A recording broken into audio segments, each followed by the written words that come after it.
All right. Welcome, everybody, to Standing for Truth. I am your host, Donnie, and tonight we have another epic debate for everybody. We are starting 2022 the right way with a debate on Noah's Ark, fact or fiction. This is always a fun, important, and interesting topic. Everybody, Happy New Year. Thank you for being here. Thank you so much for tuning in. So we've got two seasoned debaters here, Luca Medugno and NephilimFree. Gentlemen, thank you so much for being here and giving us your time for this important debate. Thank you. Appreciate you hosting. Thanks to Luca. It's a pleasure to be here. Awesome. It's a privilege to be hosting the both of you on such an important topic. So anybody who's new to the channel or anybody who's not subscribed, you love debates, interviews, discussions, and more, please make sure to hit that subscribe button and share around this content, as the truth and critical thinking is important. So a couple of quick reminders. Now that it's 2022, we've got a ton of great debates still in store for everybody. You can check the upcoming live stream section for upcoming debates. The fun continues tomorrow, actually, at, I believe it's 9:30 EST. We've got a debate on Genesis 1 between Tyler Vela and CJ Cox. They're going to be discussing specifically the text of Genesis 1 and how to best understand it and interpret it. So that being said, let's just kind of get right into it, though. Luca, Neff, why don't we kind of get to know each other a little bit, break the ice before we get into the opening statements themselves. Why don't we start with you, Luca? Again, thank you for being here. I think the last time, actually, no, you were here recently debating Otangelo. Yes. You debated Kent Hovind before that. So you're definitely no stranger to the debate. Yes. But yeah, Luca, a little bit about you, how you been, what's going on? Okay, my name is Luca Medugno. I'm working as a teacher as right now, and I'm trying to become a professor, math professor in middle school. I'm a skeptic and an atheist, and I love to debate because I do love this kind of discussion. So it's a pleasure to be here, and I give the word to NephilimFree. It's a pleasure. I appreciate the introduction, Luca. Thank you for being here. Neff, how you been? What's going on over at your channel? A little bit about yourself. Go ahead, Neff. I have been doing Christian apologetics for about 14 years now on the internet, and I've engaged in quite a few debates. And debate is one of my favorite things to do. It's a hobby of mine, and I'm a young Earth Creationist, and I make videos and have live streams about that subject and everything related to it. Well, I appreciate that introduction there, Neff. Also, we got a super chat that came in from Frank, the Christian. I appreciate the support. I appreciate the love, guys. You guys are all the life and blood of this channel, so I appreciate it. And again, check the upcoming live stream section because we have a ton of great debates for everybody in January to kick us off in 2022. So let's go over the format for tonight before we get right into it. We're going to be having a formal debate in a way. We've got 12-minute opening statements. We're going to be having Luca start us off there. Then we're going to have two rebuttal rounds, uninterrupted rebuttals. First round is going to be 8 minutes. Second one will be 4 minutes. Then we're going to have a cordial, kind of free-flowing dialogue for about 35 to 40 minutes where the debaters will be asking each other questions pertaining to the topic of the debate, the topic being Noah's Ark, fact or fiction. Then we're going to have 5-minute closing statements. And then this is where we get you guys in the audience involved. We're going to have an audience Q&A. The audience Q&A is always a ton of fun. Typically turns into oftentimes a second debate. So please make sure you're tagging me with your questions at Standing for Truth. That way I won't miss them. So let's get right into the fun. Luca, we're going to hand it over to you for your opening statement. You've got 12 minutes. And if you go a little bit over, that's completely fine as well. You know, we're pretty easy going on the opening statement. So, Luca, whenever you're ready, let me know. If you need to screen share, anything like that, guys, just give me the cue and I can do that.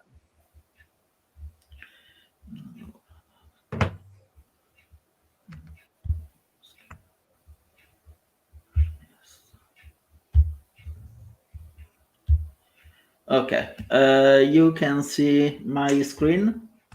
Yes. Yes. Okay. Whenever you are ready, I can start. Yeah, go ahead. Go ahead. Okay. So we are debating Noah's Ark, fact or fiction. So let's give a simple introduction to the Ark. What's the Ark? Was a mythical boat.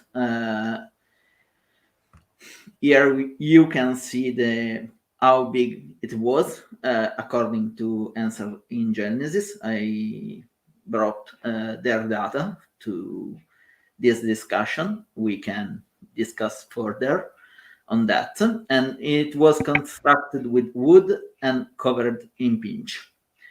It adds 3 decks and various rooms according to the Bible, and only one window. The dimension was of 1 cubit, more or less 50 centimeters, for what we can tell from the Bible. Okay, the population of the ark. Who was on the boat? Okay, there was every kind of animal and 8 humans.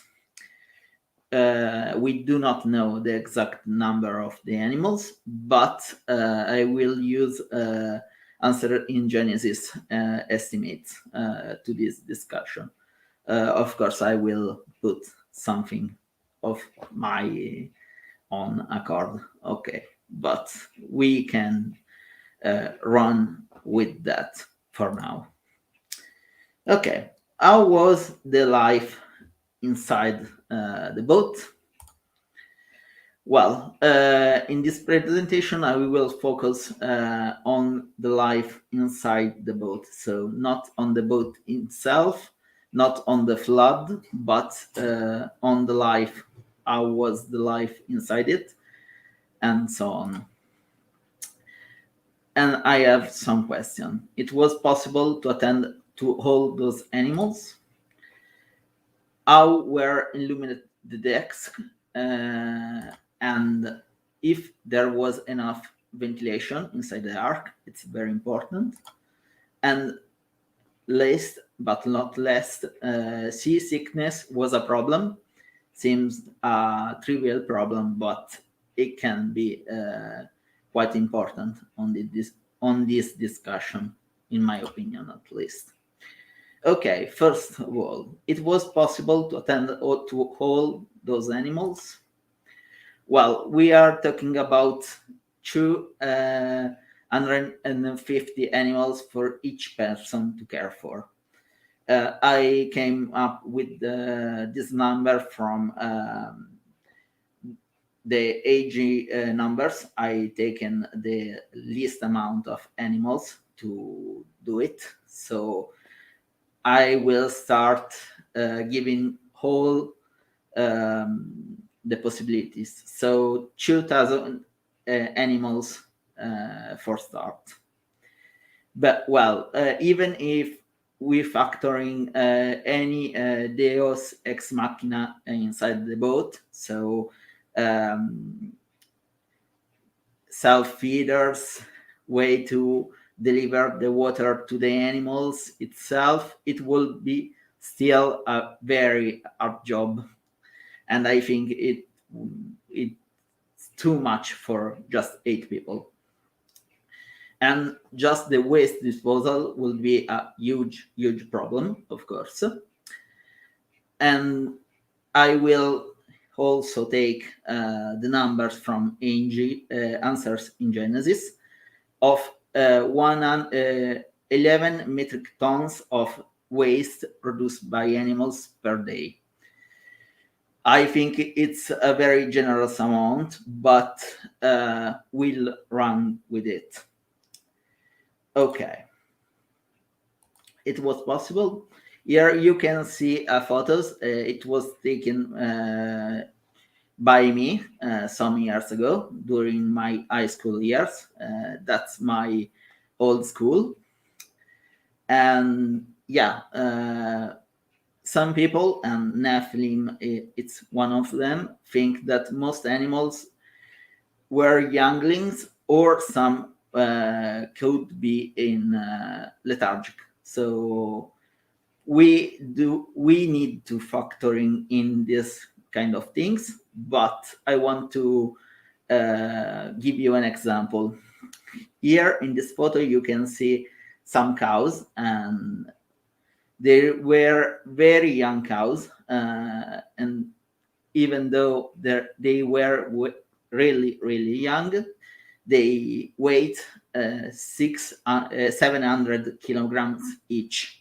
A lot. They were very big animals, and they can produce a lot of waste.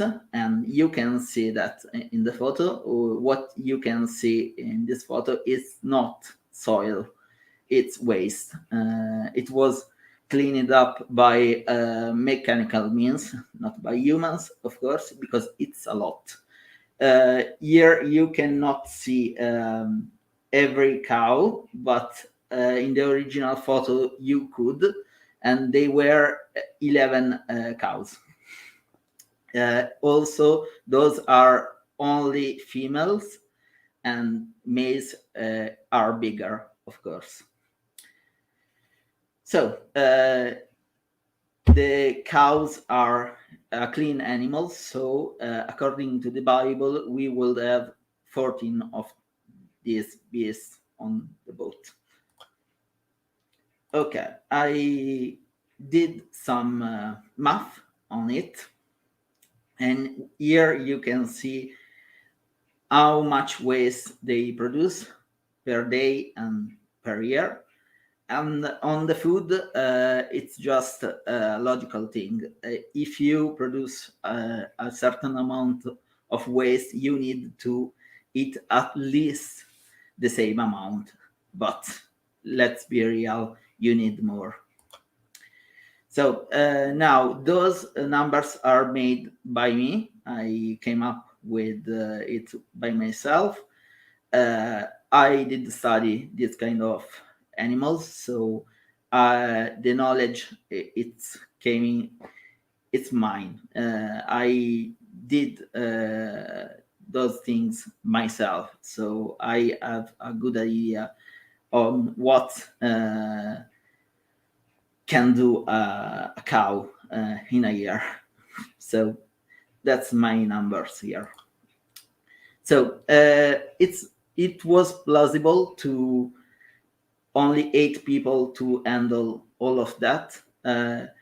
If you can see my screen, those are metric tons. So that's a lot. 11 metric tons per day and 4,000 metric tons in a year for all the animals. I think that those are very generous because you can see under how many they can produce just the cows. So we are dealing with a lot of waste and also gases, methane and carbon dioxide. Animals breeding do produce a lot of carbon dioxide. Okay, how we're illuminate the desk. Okay, here we have lamps with fat and oil, and they will be the most common way to light up a place during that time. And it's very problematic for very good reason. Methane is flammable and you can have an explosion. Also, these kind of instruments, they can create more of carbon dioxide or other harmful gases, of course. Okay, what kind of technology my opponent think it was used to light the desk? Here, there was enough ventilation in the ark. I can tell you like that, no. Here you can see how a good ventilation work in a barn. You need 2 sets at least of openings, not only one window, no matter how big it is. And it's a very important problem for our discussion. So, what can happen if you do not have enough ventilation? Poisoning aside from the gases, you can have an explosion. And here you have an example. It's a real news, so it can happen. Seasickness was a problem. Well, yes, everyone with a domestic animal can tell. Not every animal, of course, but a lot of them can be feeling sick when you just drive them to the vet or something like that. Just think about the global flood with all of that going. So it will be bad for animals to be in a boat during a global flood. I think a lot of animals could be sick or getting hurt from the movement of the boat. Here you can see how modern boats can avoid this. There are some systems like this one, gyroscopic stabilizer, to avoid this kind of problems. But I'm curious about it. There was something like this on the Ark or not? And I want to know also if there is evidence for it. So my conclusion, looking at this data, I cannot see any way to have this kind of story.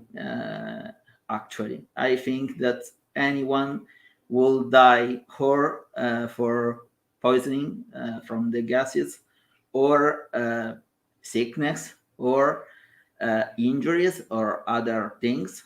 I do not think that anyone can survive a year in that kind of boat. And I propose an experiment to put 8 people in a closed space. I can give you the good ventilation. I do not want to kill anyone, and try to care for 2,000 animals for some time. 8 people, of course. If it's possible, younger creationists will have a point. Of course, you need to do it with the technology of the time. So thanks for watching, and Happy New Year. And mail me for anything, really. I just love to answer questions. All right. I appreciate that, Luca. Happy New Year to you as well. Thank you for the opening statement. I appreciate the visuals and the work you put into that. So now we're going to hand it over to Neff. Neff, you also have between 12 and 13 minutes. To the audience, though, please tag me with your questions for the debaters, as we will be having an audience Q&A. So again, Neff, the floor is yours whenever you're ready. And you have between 12 and 13 minutes. Great. Thank you. So I need to screen share Sure. something here.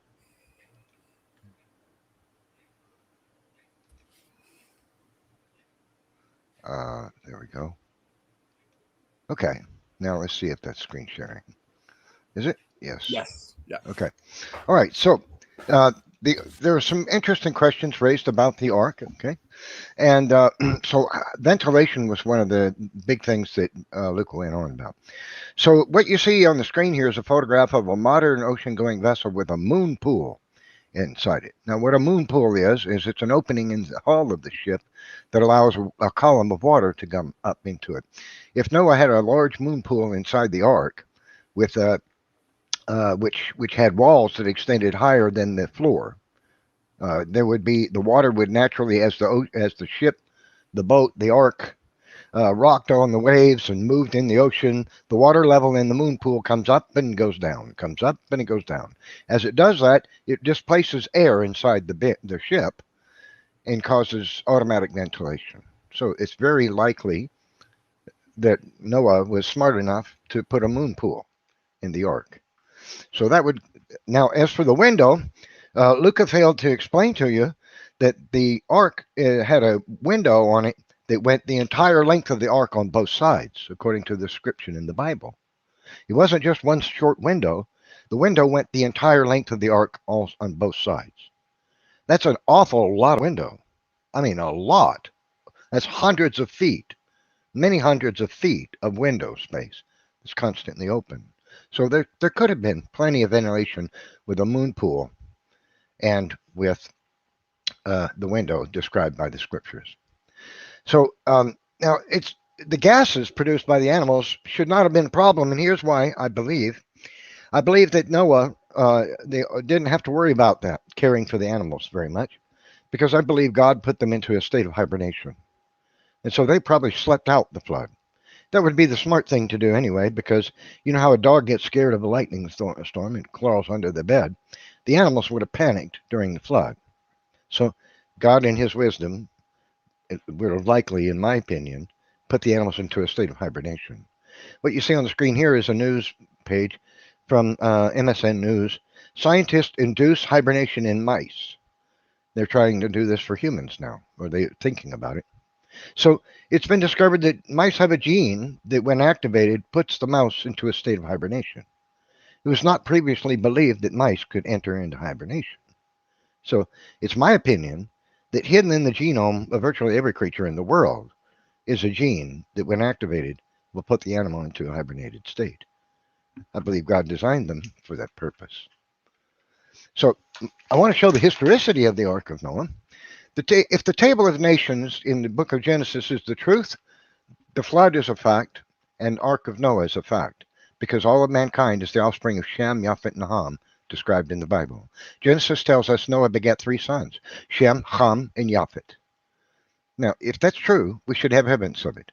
Shem allegedly had sons, Elam, Ashur, Arphaxad, Lud, and Aram. Is there historical support for this? Well, surely. Shem, his name, etymologically, the derivative of Shem's name is Shemite or Semite. The Semitic peoples of the world are the offspring of Shem. Elam, the Bible tells us that Elam was one of the sons of Shem. It just so happens that an empire named after him is one of the oldest empires in the history of the world, Elam. And the people that lived there were called the Halamti or the Elamtu or the Susianans. What about Ashur, the other son of Shem? Well, just so happens one of the oldest cities in the world and oldest empires in the world is also named after Ashur, the Ashurians or Assyrians. What about Arphaxad? Well, his name was the derivative of his name is Artaxta or Archokerxes, the Bronze Age people known as Kura Arxes. Just about the time of the flood, too. What a coincidence. Now, what about Lud? Well, the ancient people called the sons of Lud the Ludbu or Ludamim. Today we call them Lydians or Libyans. What about Aram, the other son of Shem? Well, he was the father of the Aramaic people, named after him. And the Aramaic language, which was spoken by Jesus and many Jews in Israel at the time of Christ, is a derivative of him. That's his language given to him by God at the Tower of Babel affair. The Aramaic language, it's named after Aram. And Arameans are his offspring. So what about Ham? Well, Ham had Cush, Mizraim, Put, and Canaan. The oldest name of any god known to the Egyptian people is Kemet, or Hamet, named after Ham. The land was called Hamet, and Hamia, according to Plutarch, ancient historian. Cush is one of the sons of Noah, of Ham, and Cush is the ancient name for a particular area in Africa, also called Nubia. And what about Mizraim, the son of him? Well, to this very day, the Egyptian people consider themselves the Mizraim people. What about Put, P-H-U-T?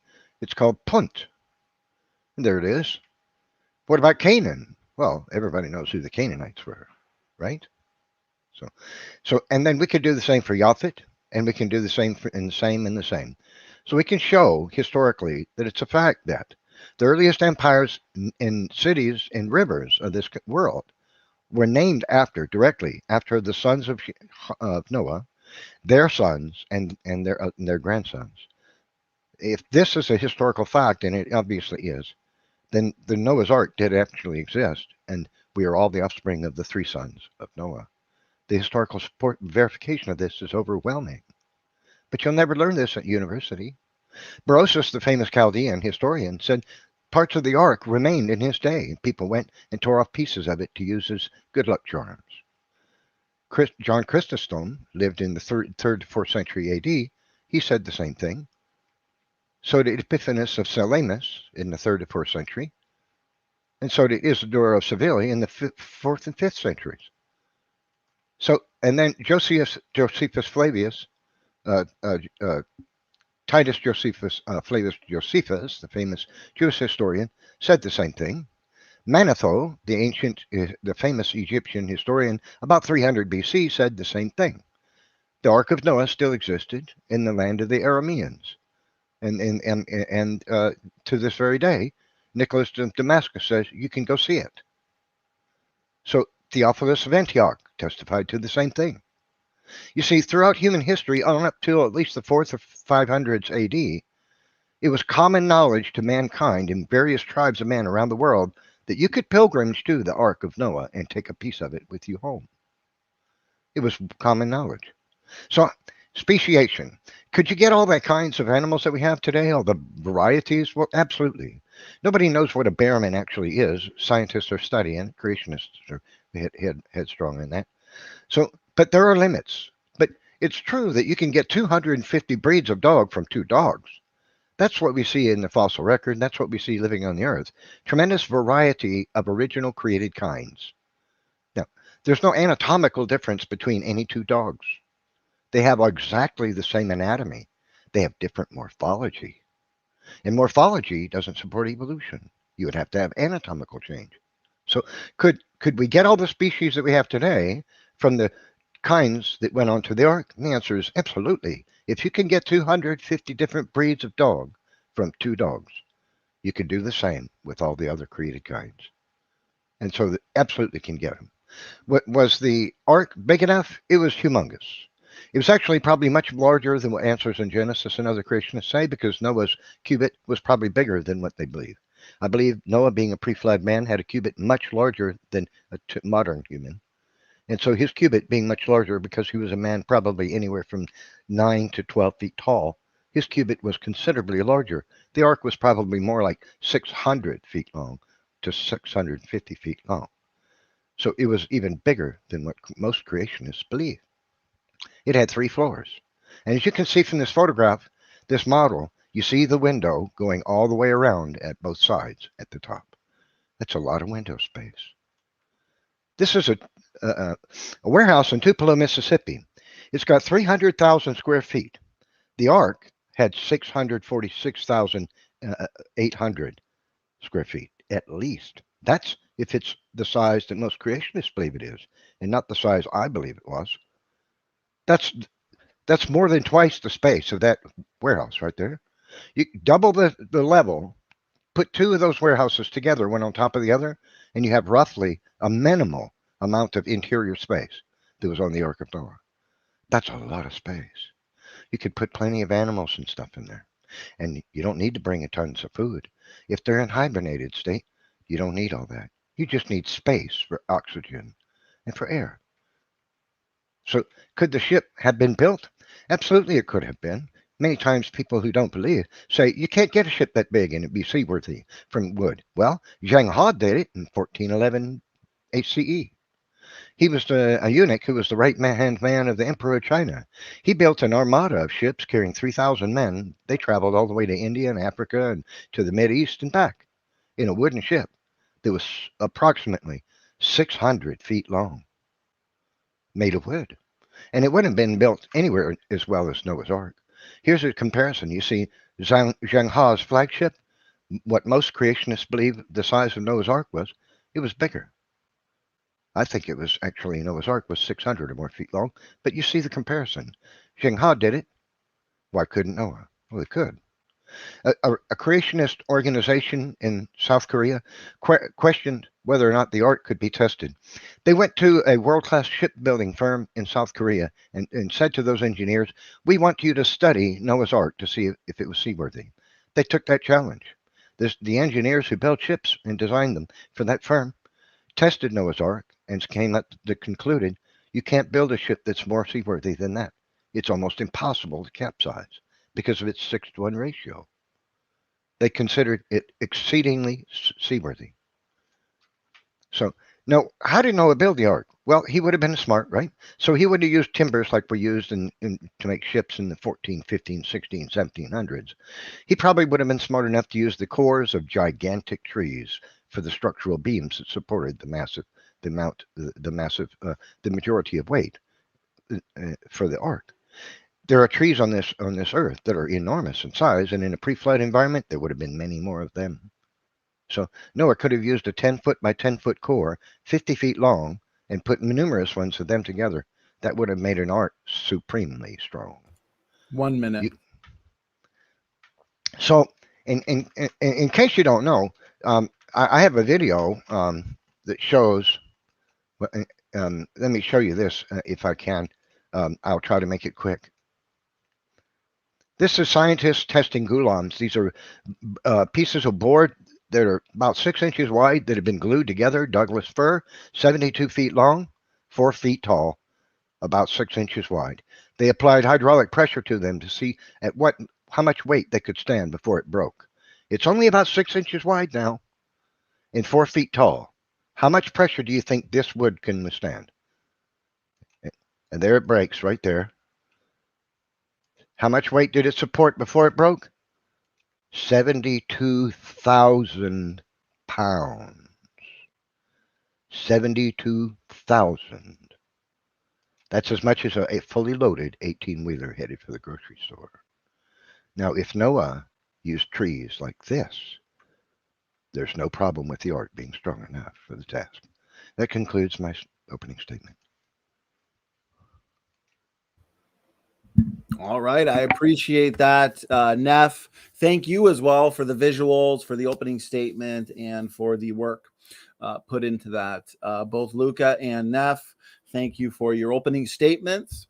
We are now moving into the first rebuttal round, which is 8 minutes. Then we will have a second rebuttal round of 4 minutes. Then we'll get into some free-flowing discussion as we have a number of points and discussion to be had. Neff probably just accidentally dropped when he I was gonna say it's me and you now, Luca. Neff, good to have you back, brother. Yeah, I don't know what that was. It might have been a brownout. I've been having brownout issues, electrical brownouts. No worries. All right. Well, thanks again, Neff. Luca, we're going to hand it over to you for your 8-minute opening statement or rebuttal. I got to be a little more strict on the rebuttal, so I'll give you a 1-minute warning when you reach the 7-minute mark, and you'll know to start winding it down. So go ahead. Okay. I have some question for Neff. You can answer during your rebuttal. First of all, where you can find the bit, that's my Bible anyway, La Bibbia in Italian, and I did read this passage, so I cannot see where it explained that there are any more than one window on the boat. I read only about one window. But anyway, you can have any amount of windows on top of the ark. You need to have 2 sets of openings. The ones on the top of the ark, it's not good enough to have ventilation. You need a second set lower, and then the other on the top. Unless you do that, you cannot have a good ventilation on the boat. On the moon pool, it's a very interesting topic. In my presentation, I did not say anything about it. because I think you can have any amount of water that you want. My problem is, have you ever seen a moon pool on a wooden boot? I did not, and there is a reason for it. The reason is that wood it's not good enough to have this kind of structure, and of course you have a lot of problem with a moon pool. The structure of the boat is weaker, and it's not good during a global flood, of course, and it's hard to build one with just wood.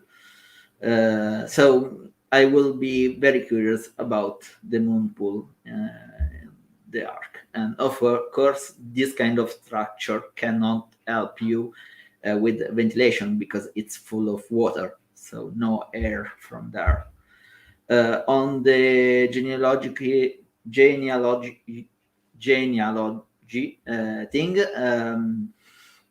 I cannot see any problem with it. We are talking about people writing about their past, writing about myths, and they knew what they were their neighborhoods. So I think that's just a myth written to explain the story of their world and nothing else. I think they just listed a lot of people to explain those population. I will be very curious about it. I did read a lot of about Elamites, and I really like their culture. I'm not an expert, but I did get a lot of information during these days about them. So I would like to know if they have any record about it. I know that they write a lot of things Babylon too. So if we can find any clues about their ancestor from their point of view, of course. So that's these are my points, the most important ones, and I want to also to talk about the mice thing. Okay, you can find that gene in mice, but in your hypothesis, how many animals did have that gene? How many animals can you, in your hypothesis, say that they were lethargic?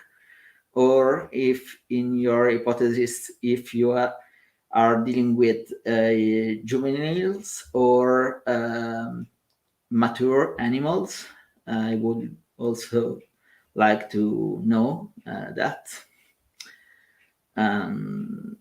Those are my points. Wood, it's very resistant, and I can give you that. It's not a problem. It can bend, and that's another whole thing.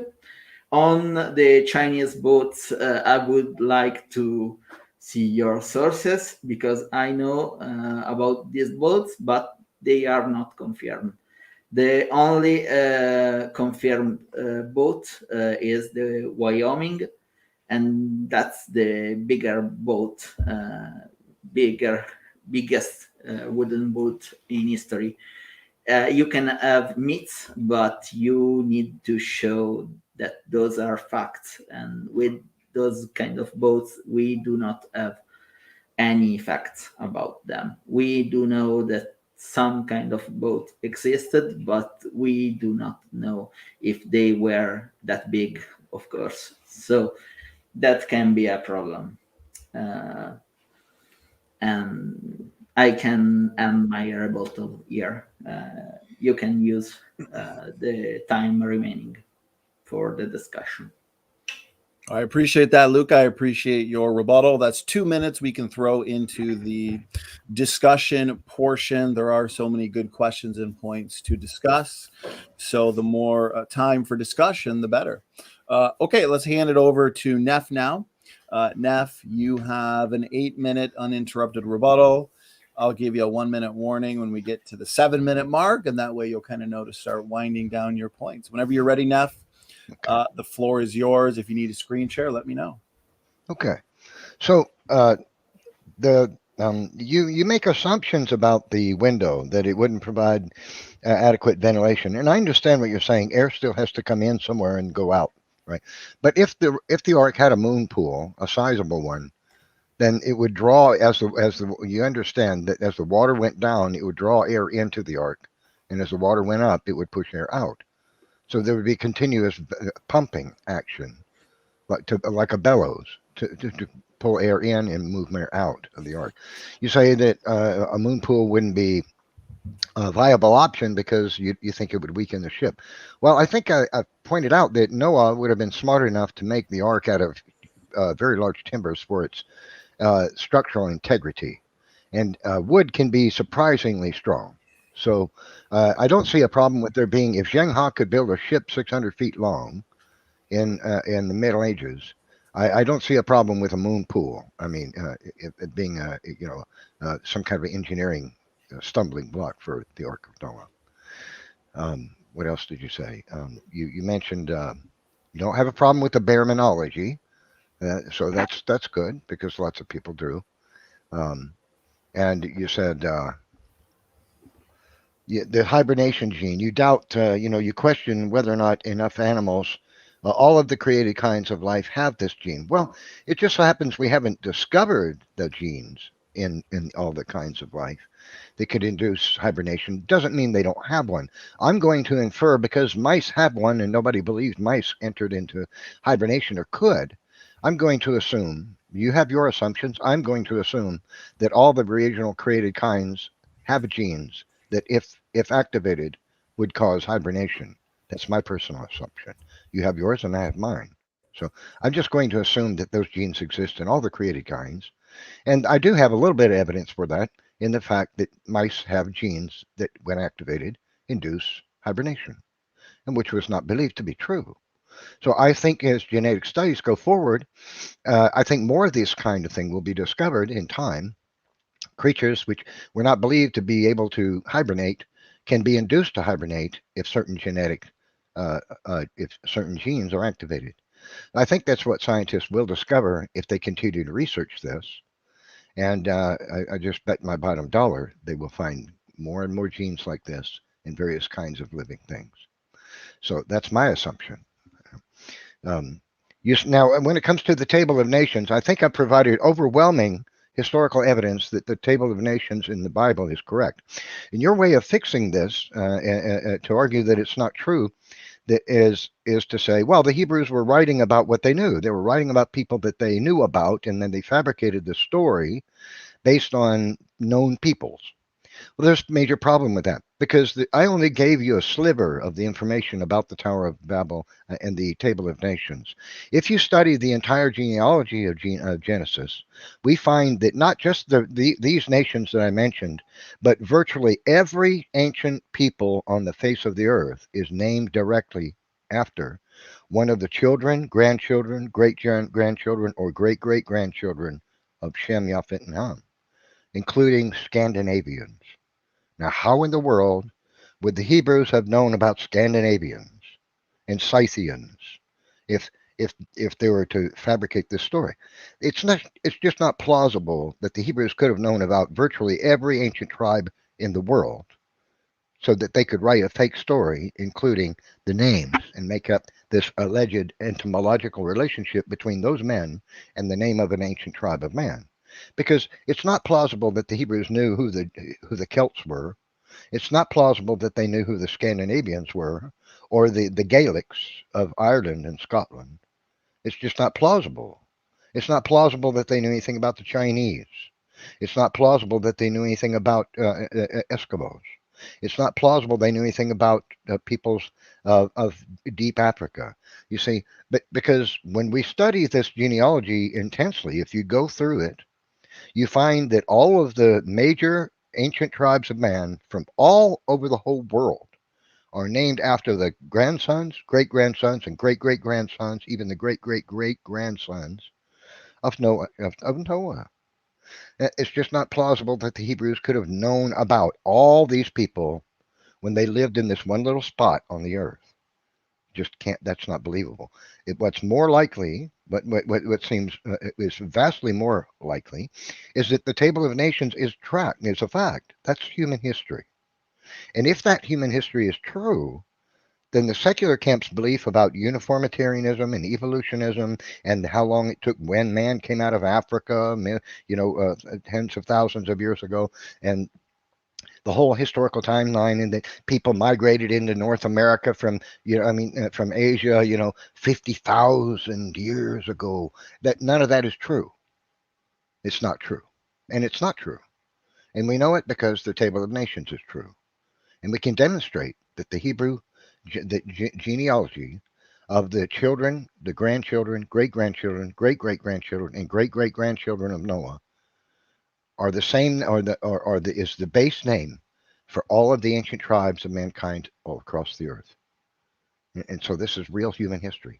If that's true, Noah's Ark is true, because the Tower of Babel affair preceded took place a little more than a century after the flood, possibly 2 or 3 centuries, depends on which Bible you think is correct.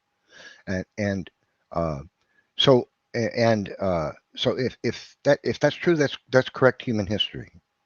And I think the evidence is overwhelming that it is correct human history.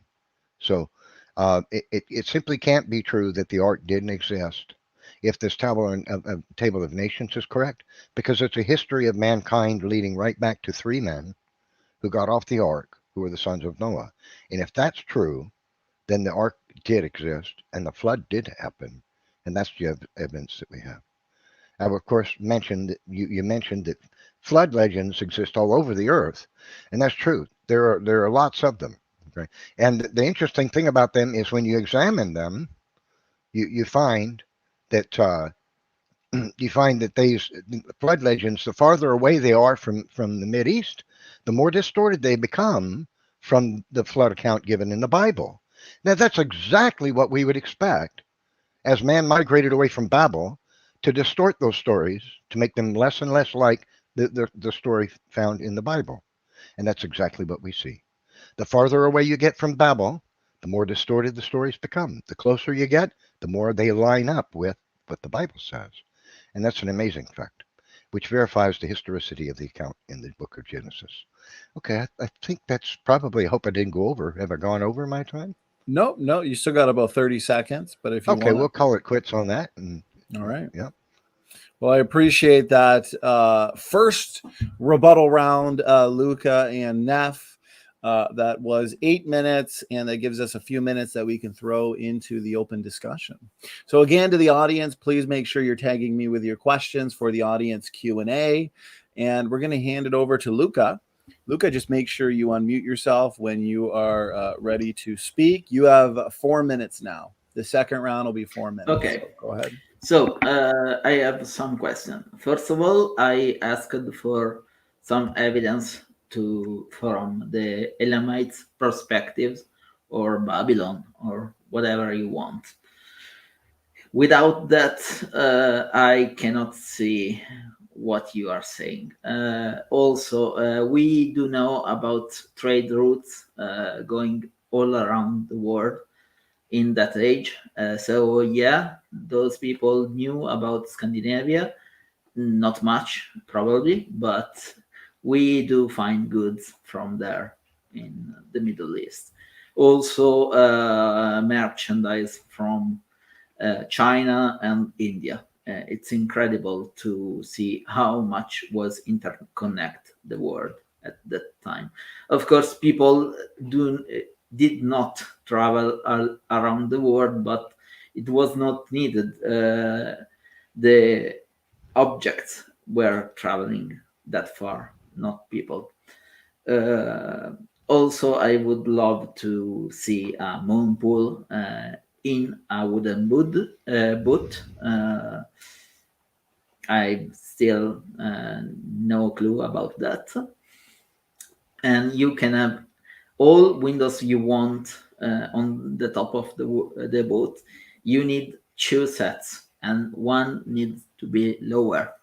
I do not think that the door to the boat counts, because if you open that, you are at risk to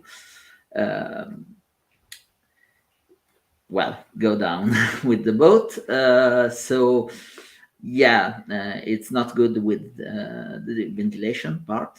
Also, the boat had rooms, and if those rooms did not have any window, it would be bad.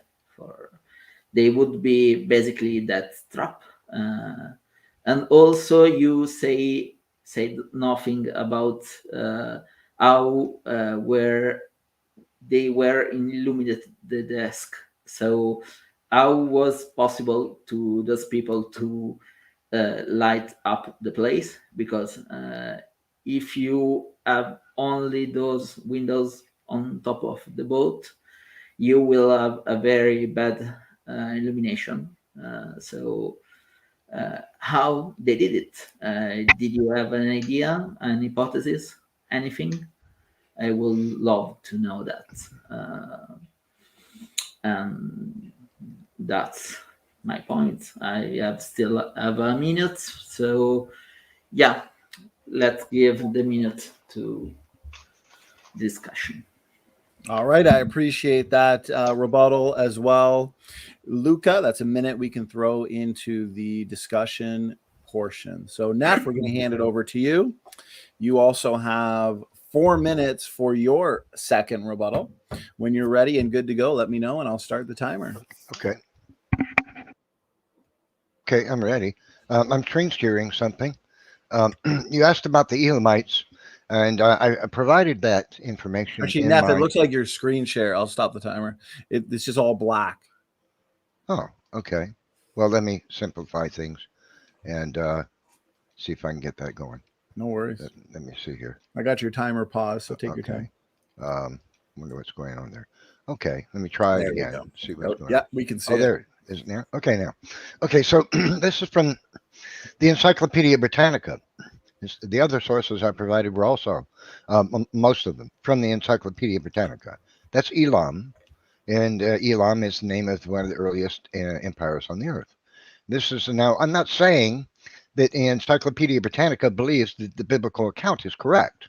I'm not saying that at all. Of course, they're secular-minded people. I'm sure they deny it just like lots of other people, or don't realize it's true, one of the two. But they nonetheless, the evidence is what it is. And so Elam was named Genesis 10:22. The children of Shem were Elam, Ashur, Arphaxad, Lud, and Aram. And I provided examples from, here's Ashur. This is also in Encyclopedia Britannica, one of the earliest empires in the world, okay, along the Tigris River. Artaxta, I gave that.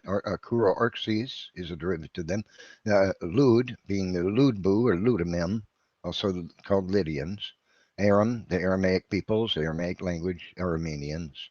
And the list goes on. Here's Armenia, Encyclopedia Britannica. And I just provided a sliver. There's Cush, and Put, and Canaan. And I can do the same for Yaphet and Ham.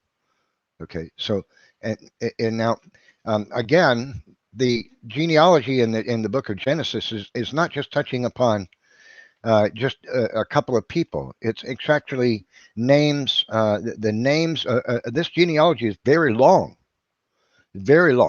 and it provides, it has the historical name basis for all of the major ancient tribes of mankind from all of the various continents of the earth. And that's just not plausible that the Hebrews could have known about the Celts and the Gomerai and maybe the Gomerai, maybe, but probably not the Scythians and probably not the Scandinavians or the Chinese or the Hindu. And maybe the Hindu, maybe it's possible if trade existed between, peoples that traded with India, and they also traded with the Hebrews. The people that traded with India traded with the Hebrews, and so the Hebrews learned from them about the Indians. That's possible, I suppose. But you're not going to get tribes of Africa that way, or Scandinavians, or the Celts that way. How in the world would the Hebrews know about the northwestern Europeans. Well, they shouldn't have. In fact, most of the people of the world didn't know about them. In fact, lots of people that lived in southern Europe didn't even know those people existed until maybe 1000 BC. So, uh, um, so again, we could do the same thing with this Yaphet. In fact, the evidence from Yaphet's name is really profound, especially in Greece, um, and also in India. 1 minute. So you still have a problem with the moon pool, I understand, but as I explained, as water goes up, it pushes air out. As water goes down, it draws air in. It would be like a bellows, and the windows, being very large, going all the way around the entire arc, is an awful lot of airspace.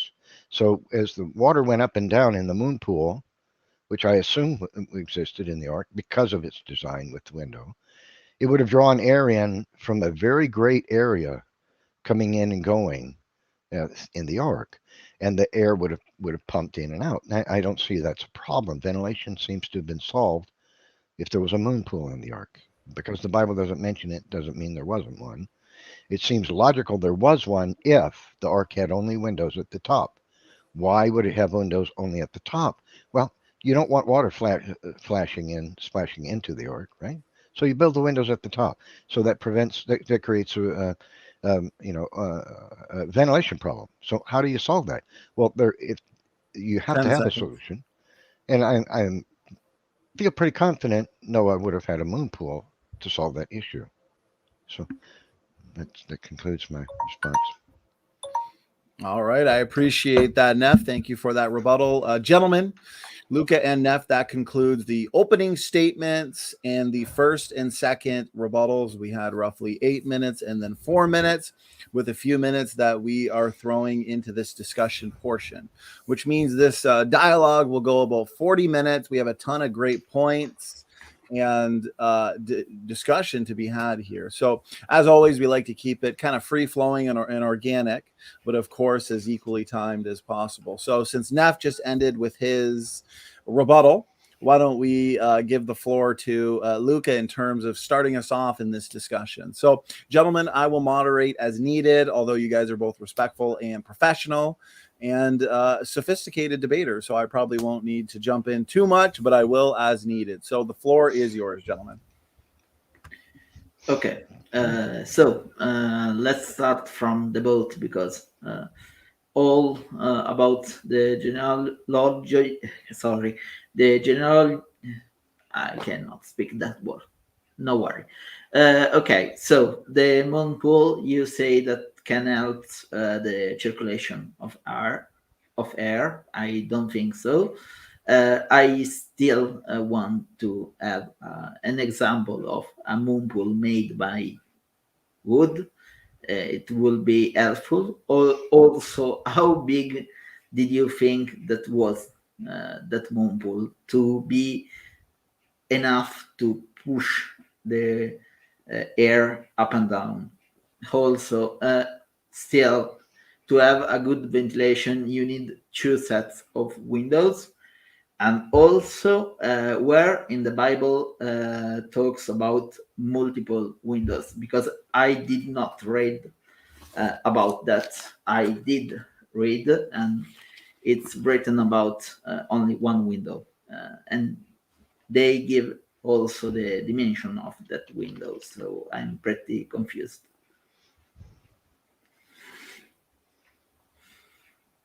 Okay, so I disagree with you about the moon pool. I believe the moon pool could have been a viable solution. If it would have, if the ark, if it had windows all along the sides, that's a huge area. There would be very little resistance for the air to flow in and out as the moon pool went up and down. Because you have a trouble with there being a wooden moon pool, I don't see what the issue is. If a ship can be built the size of Zheng and sail halfway around the world and back, then why is the engineering problem for having a moon pool? If you can build the outsides of a ship strong enough to survive the water, then can't you build a moon pool on the inside strong enough to do it? In fact, it would be nothing more than water going up and down. That's less stress on it than there would be to the sides of the ship. So it doesn't seem like a problem to me. God says, A window shalt thou make to the ark, in a cubit thou shalt finish it above, and the door of the ark thou shalt set the side thereof, etc., with the lower. So the Bible does mention that God told him to make it a window, and so a window thou shalt make in a cubit, thou shalt finish it above. That statement, thou shalt finish it above. Let me screen share that with you so you can see what I'm talking about. Okay, maybe I can screen share this. Let me try here from the Absolutely. King James Bible. There we go. Okay, there. Now this statement, thou shalt finish it above, implies that whatever that Noah is building here runs the length of the ark. See, to finish something means to add a touch, a final touch, a fixture, something to it on the top, right? So, but the passages that describe it describe the length of it and the width, right? And then finish it. And in this fashion thou shalt make it. The length of the ark shall be 300 cubits, the breadth of it 50 cubits, and the height 30 cubits. A window shalt thou make to the ark, in a cubit shalt thou finish it above. See, this implies that the window runs the length of the ark, because God just got through telling him, make it this long and this wide and this high, and finish it along the top, on the top, with a window, the cubit high. To finish something. When carpenters finish something, they don't just put a little piece of wood right in one place. They put a strip of wood that runs down the length of the wall or something. That's to add a finish to something. See? So that's what the ark. So the ark, the description of it, the instructions given by God to Noah imply the window ran the length of the entire ark. So that would have provided a tremendous amount of area for air to come and go from the ark. And you still complain about the Tower of Babel. And if this isn't real human history, maybe you can explain to us how why it's possible for the Hebrew people, if they invented the story, how they could have known about the Slavs. I mean, they're not Slavs, but the Germanic peoples, like the Scandinavians and the Gaelic people. How did they know about the Gaelic people of Scotland and Ireland? Okay, let's hand it to Luca. Go ahead, take as much time as you need to respond to those points. So let's be clear. Only one window up above with the width of 1 cubit, so more or less half a meter, for all the length of the boat. Then you have 11 and 50 meters of opening on the entire boat. That's not nearly enough. Even if you have 2 set of windows up above, it's not nearly enough. And you can cut off the top of the boat, still not enough. So based on what? Your assumption? If the window was 1 cubit. No. If the window was 1 cubit high and ran the length of the ark on both sides, that's 1,200 cubits of area. Yeah, can you imagine the size of a window? 1,200 cubits. Yes, I can, and I've seen barns and structure like that. You need a little bit more, and you need 2 sets of windows, and one needs to be lower. If not if you have a moon pool, though, not right? have ventilation, and you will die. Also, still have a question about the illumination. How did they light the place? Because we think about the boat, and as for now, I cannot go to the Ark encounter, of course. But if you go there, you have everything lighted up with electricity. They did not have that back then, and you do not have animals in it, so it will be ugly if they were. Of course, you cannot have that in a park. Well, But I just see this idea. They did it. because it's important, because if you have cows and other animals, a lot of methane, even with the ventilation, you can have an explosion. An explosion, you die, the boat catch fire, and everyone dies. What are you basing your assumption that the 1,200 cubits of area that for this window that run the length of the arc on both sides is not enough to ventilate the arc? What do you is that just a just a random assertion, just a No, I just base know base how it assumption, or works. are you You know, basing that because on you any need kind two of sets. science or anything? Where, where, where, Sorry? what are you basing this idea on that wind at 1,200 cubits of ventilation wouldn't be enough for the arc? You know why you need two sets of windows to have that ventilation? Well, Because I it's already important. mentioned the moon pool, right? If it had a moon pool, that solves that problem. Why? You need two sets of windows. You need something to replenish the air that is exiting from up above. If not, you can not have a circulation of air. Well, why not? If air comes Because and goes if constantly something through the is 1,200 meters exiting of area, from a place, okay, the moon pool, the heat can push up there, okay, but you will get to a point, because where you get new air if there is pushed above, you need another set of openings to replenish the air. air mixes Without when that, wind. you will get to a point where the pressure of the atmospheric pressure will stop the flow of air, and No, you will I reach disagree that would work, equilibrium. especially And since the animal bodies inside the ark and probably candles used to illuminate it would have created warm air, and that would help circulation. So as the wind comes in from the moon pool going down, as the wind is drawn in, the air is drawn in. Wind mixes. I mean, if you blow in your room, it causes eddies and swirls. The air mixes together. It doesn't just move to one place and then the same air, exactly all that same air moves back. There's no reason to believe that. If the moon pool drops and air is drawn in, it's going to constantly be mixing with the air that's in the interior space of the ark.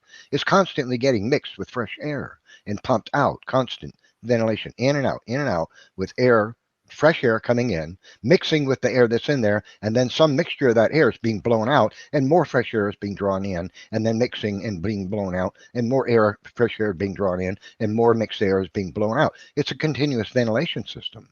On top of that, we don't know that Noah didn't design the system with shafts in that along one side of those windows that ran down the side of the ark to the bottom floor, so that when the air was drawn in, it drew air in all the way to the bottom of the ark. We don't know. That's possible. But I'm not saying that's likely. I don't even think you'd have to have that.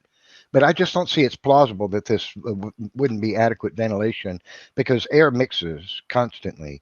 It would thoroughly constantly be mixing this way, good air with bad, and being blown out. The mixture of the two would constantly be getting expelled from the ark. I don't see that as a problem. I see it as just an assertion, something you're just assuming that it couldn't be adequate ventilation. And how would he illuminate the ark? Well, I think he would have used candles. You can make wax out of tree pitch. I mean, so why couldn't he have had candles, large candles? Could have had candles that were, a cubit wide and 4 feet tall, and he could have had 100 of them in the ark, or 500. There's no reason he couldn't have candles burning. I mean, there's no reason whatsoever he couldn't use candles. Why couldn't he have used candles to illuminate the interior of the ark? okay, can speak now. So why you cannot have candles? First of all, candles were not a thing back then, so they were invented much after that event. So no candles there. You will have lamps, fat or oil lamps. Sorry, and okay, but that's still a problem. That's an open flame. An open flame with methane, you will have an explosion. You have an explosion, the boat goes down, and not in a good way, we can say. So that's a problem, a really big problem. And yeah, that's not a really good solution, because if you have an open flame, you will have problems. The fact that I show you, the one with the cows, the barn exploding, so that was all about spark. They had a circuit, so electricity, boom. With an open flame would be much worse. That's a problem. So also, still you have rooms, only one window at the top, and all around you have methane and other gases that can burst into flames. Also, the moon pool, it's just a wild guess. Nothing in the Bible talks about these kind of things. So only one window on the top, nearly not enough for the ventilation of the ark. You can prove me wrong if you build something like that, and can you show me that can work? I don't think you can. It's not how we build barns and other structure like that. But I don't see yes, I don't see a problem with ventilation when you have 1,200 feet, 1,200 cubits. You mentioned candles. They didn't have candles back then. Well, how do you know? Candles are mentioned in the book of Exodus, which was written about 1200, between 12 and 1400 BC. So you're just assuming nobody had candles back then. But I think the ark was a tremendous engineering job. I think Noah was smart enough to build candles. But he could have had, I'm not saying he did for a fact have candles. The Bible doesn't tell us. He could have had oil lamps for all we know. But it may have been oil lamps. But candles or oil lamps, either way, there's no reason he couldn't have had them. And you mentioned there would have been an explosion. Well, how much gas are the animals releasing if they're in hibernation? Well, almost none. So not a problem for the gas present, and that helps with the ventilation too. You don't have the animals expelling gas. If they're all hibernating, there's no problem with the animals producing a tremendous amount of methane. That's just not an issue if they're hibernating. Can you understand? You understand that? I did some research about that.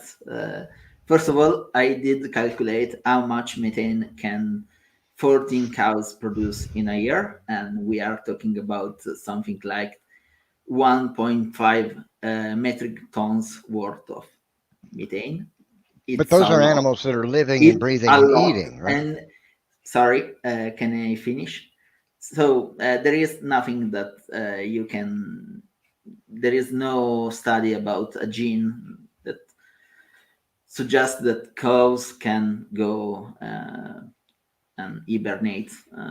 I do not know anything about it, and cows will be alone enough to cause problems. As I said, more than 1.5, a little bit less than 1.5 metric tons of methane. That's a lot. How many animals did you think they were hibernating back then? And how can you handle that?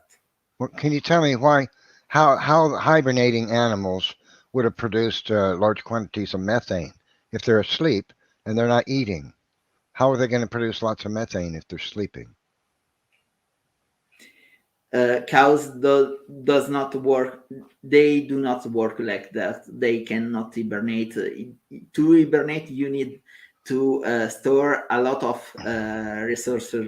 resources in your body. How do you know Bigger cows you can't are, hibernate? more resources you need. Also, cows have problems to be still and asleep for a very prolonged time. You can have problem if you anesthetize them, they can have problem with that. So you need to show that cows can hibernate.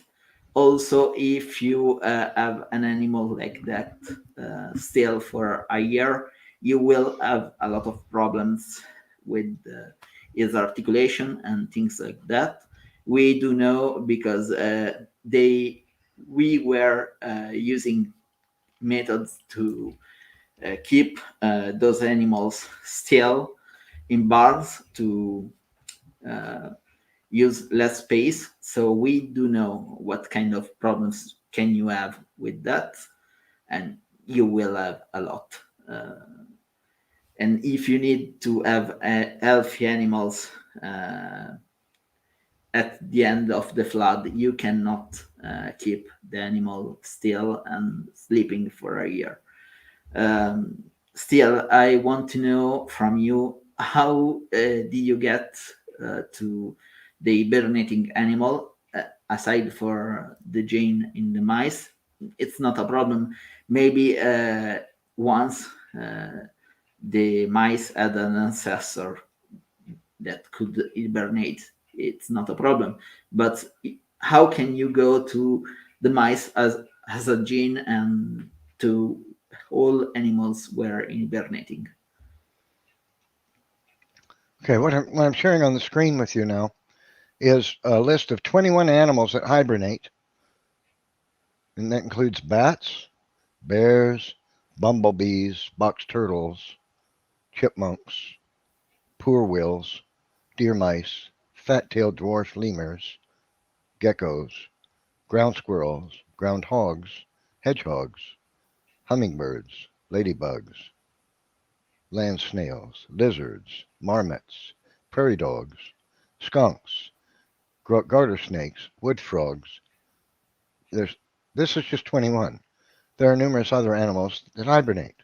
So you say cows can't hibernate because they can't store up the fat. Yeah, I've seen pretty fat cows. I've seen some pretty photographs of some pretty fat cows. So you don't know that they can't hibernate. We just don't have the evidence that they do. That's all. They don't do it now. Doesn't mean they don't have the genetics to do it. And you don't have any science that shows that cows can't be made to hibernate. Okay. So I'm going to assume that they can, since we know that some species of like house mouse, the common house mouse, was not known to be able to hibernate until scientists activated a gene in it that put it to sleep. So if these creatures can hibernate, the ones that I showed you on the screen, and many others can hibernate, I can't imagine why a cow would have a problem hibernating for a year during the flood on the ark. I just don't see it.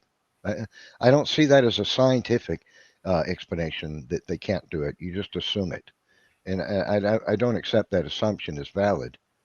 Again, I'll ask you, if the Table of Nations isn't true, how is it that the Table of Nations, the names of peoples the Hebrews couldn't possibly have known about, like the Gaelic people of the British Isles, them, or the Scythians, or the Scandinavians, the Norse?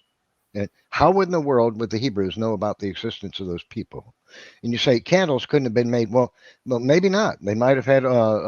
They may have had oil lamps, but that illumination is not a problem. So I really would like an answer as to, if you could tell me, please, how is it possible for the Hebrews to have known about the existence of Scandinavian people and Gaelic people if they were fabricating this Table of Nations in the book of Genesis is written after the fact about peoples that they knew about?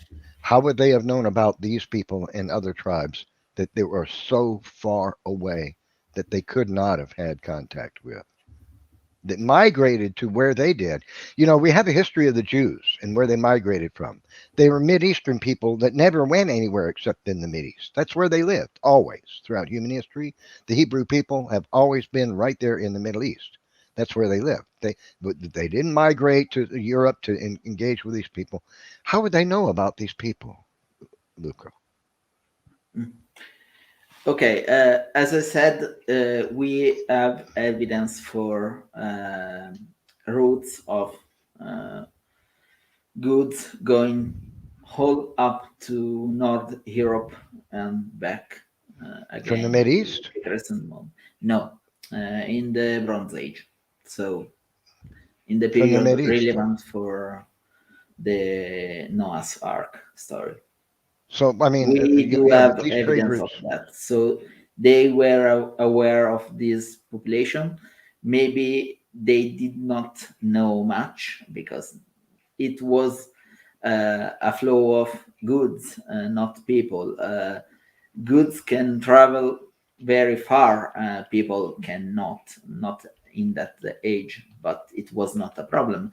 I bring to you the goods, and you can bring that farther away, and then someone can pick that up and go on and go on and do all the travel from North Europe to the crescent moon.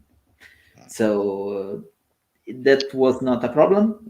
We do know that those relationships did exist.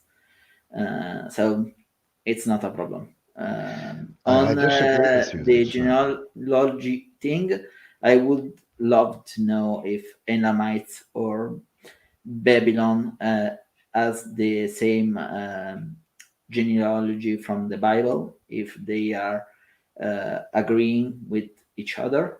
So that will be a good, some good evidence for the things written in the Bible. well, there's problems with For what you said about. the cows, you said it. You do not have any evidence that a cow can hibernate. So I must assume that they were not. In the Bible says that Noah was needed to bring the food for the animals. So if they were in hibernating, that would be useless. Also, how can an animal hibernate during a global flood? You still have a problem for the boat rolling all over the place. They were mechanisms to alleviate that, like the gyroscopes. I do not think so, and I do not think that there is any proof for that. So I cannot see, I cannot see the ventilation working. I cannot see animals like the cow hibernating, and they do produce enough methane to kill everyone on the boat by themselves. I think I've used the numbers given by answers in Genesis. I think that they are very generous, to be mild. Even though if you use that numbers, you will come up with a huge problem. Luca, you know you're postulating that there were trade routes between the Scandinavians and the Mid-East in Not 1500 postulating, I BC. do know How, that we who do have evidence for that. we have evidence that the Scandinavians were conducting trade with the people of the Mid-East North Europe, in yes. 1400 BC. 1400 BC, when the Book of Yes. Genesis was To written. North Europe and Asia and China for the other I route. think you have your history wrong. The Scandinavians left Scandinavia to begin trading with peoples around the world and established the name of the people of Russia as the Rus. They did that in the 6th and 7th centuries, not In 1500, modern history, 1400 BC. we are talking about completely different people and No, civilization. the Book of Genesis was written about 1400 BC, Nuka. There were no trade routes between Scandinavians and the Mideast in 1400 BC. We do have roots at the time of the Noah's Ark story. So, yeah. Not between Northern Europe and the Mideast. Yep. Not in From that. 1400 BC. Bronze Age. I'm talking about Bronze Age.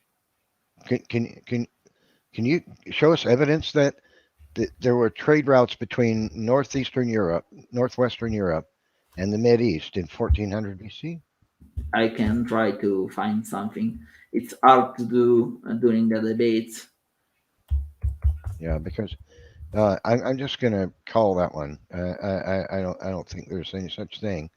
I don't think any historians state that either. I doubt very seriously that's correct. That's very early 1400 BC. Okay. The Scandinavians began trading with people throughout Europe and in Asia with the Russian people centuries after Christ, not 14 centuries before Christ. Okay, I can share my screen a little bit. I will be. I can standing. I think he stepped away from his computer for a moment. Okay. Looks like he'd probably be right back. Okay, I will share my Can you screen paste a for a link? little bit. If you can share, paste a link in the text chat. Well, I can't screen share it either. What am I thinking? I was going to screen share it for you. Yeah, Luca, I'm just backstage organizing questions. If you put it up on screen for sure. Yeah, you guys just Okay. cue me and we'll get it up. Okay. Okay. I see it now. Those are Bronze Age trade networks, and they go all the way from Europe. And of course, they had trade routes also for to the crescent moon to Italy. So yeah, they were trade routes. Of course, people they were not doing that all the time. It was not easy, but it was doable. Okay. Yeah, so I don't see any trade route there between Scandinavia and the Mid East in that image. I didn't see that. I've shown you trade routes from all Europe. Then you Within can Europe, have though. another trade route to Italy to the crescent moon. Of course, it was not an easy feat, but it was possible, and they were trade routes in the Bronze Age. So you're saying the Hebrews had trade with the Russians, the people of Russia, the Slavs, the Scythians. They had trade with the Gaelics. They had Not trade with the directly, of course, Scandinavians. but They had trade with the Spanish. They had trade with the Iberians. as I They had said, trade with the it was French, not a the direct Gauls. link, but there was a link. They had a trade with the Chinese and the Hindu and the It was African not people. a direct link, but they could buy goods from those places. They could. They could buy goods from Chinese. Yes. Really? We find In 1400 artifacts BC. from India and places like that. In in the Bronze 1400 BC, you believe the Hebrews had trade with the Chinese. Not directly, but it was possible. And they would have known the names of all the tribes of ancient mankind, right? By trade. Well, it was Look, I'm possible just going to tell you that's at just least hear about that's it. not plausible. That's not plausible. Most of the tribes of Europe didn't know about people that lived 500 miles or 1,000, 1,500 miles away from them, even right on up to the Middle Ages. I mean, there were trades. Yes, there is ancient trade. Peoples did trade, right? But it's not plausible that the Hebrews knew about the names of the Gaelic people or the Scandinavians by name or the Chinese people by name. It's Why just not? not plausible. If you buy In something, 1400 a BC. little statue from China, the people telling you that they cannot tell you the name of the place. Maybe you can not know anything else or know only a little bit about that place. Let's be real, the information was very scarce, but you can at least know the name. You are Yeah, buying I a think that's statue completely. from China, Europe, Really? and so on and so forth. There are Chinese the artifacts name, in the yes. Mideast from that date to 1400 BC. We have historical evidence that the Hebrews specifically, or much less anybody else in the Mideast, engaged in trade with the Chinese in 1400 BC. No, Not we don't. We don't have any directly, evidence of but that. No. we did find. I'm using the plural, but I'm No. I'm There are not no the ancient one trade routes that making way. these discoveries. But yeah, we do find artifacts from those places From China in and the the Middle Mideast East. that date to over 1000 BC.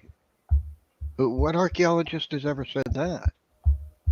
No, I think you're assuming a whole lot of stuff to try to fix this problem that you have, which is that the Tower of Babel, the Book of Genesis knows the names of countless tribes of ancient man.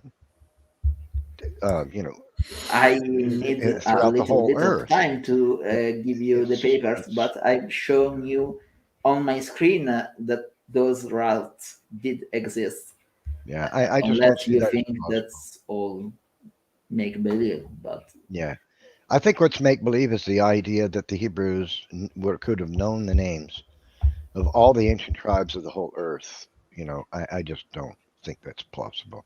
I don't think that's possible for the Romans to have done it, and they were great historians and record keepers.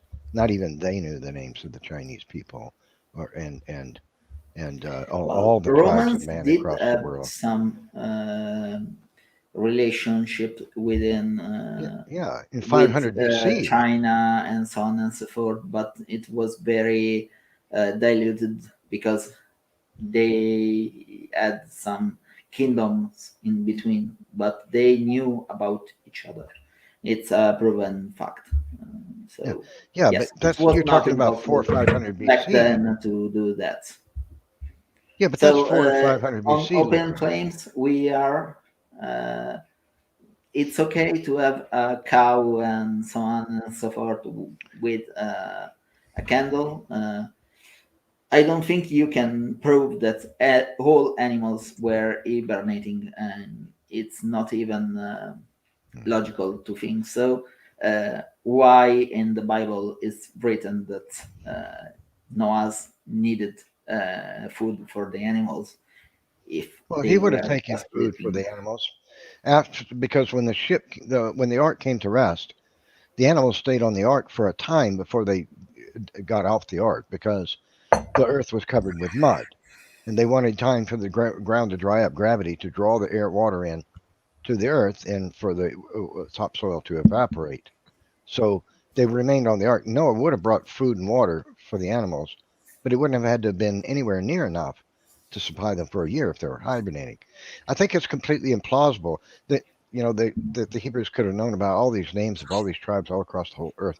And when Genghis Khan came roaring across the path from the steppes across into Europe, and most of the people of Europe didn't even know who these people were. They even existed, the Mongolians. We are not Nobody even talking they just about came most out of of the nowhere. people. They just came out of nowhere. Nobody knew who these people were, that they existed. Didn't even know that this horde of people, these Mongolians, even existed on the earth. But you want us to believe that the Hebrews could have known about the Chinese in 1400 BC. I just think that's outrageously implausible. I think the best explanation is clearly that the Bible is true human history, and that's why it's able to do that. And I would point also to the fact that the ancient Chinese pictograms, their language, the Chinese language, is made up of pictures, and the pictures represent words or ideas. And when the ancient Chinese language, the pictographic characters of the Chinese language, has the entire Genesis account built into it of the two trees in the garden, Satan in the garden, temptation being expelled by God, the by and sin and the Savior Jesus Christ, all found in the pictographic characters of the Chinese language. For example, the Chinese word for ship is two mouths and a boat.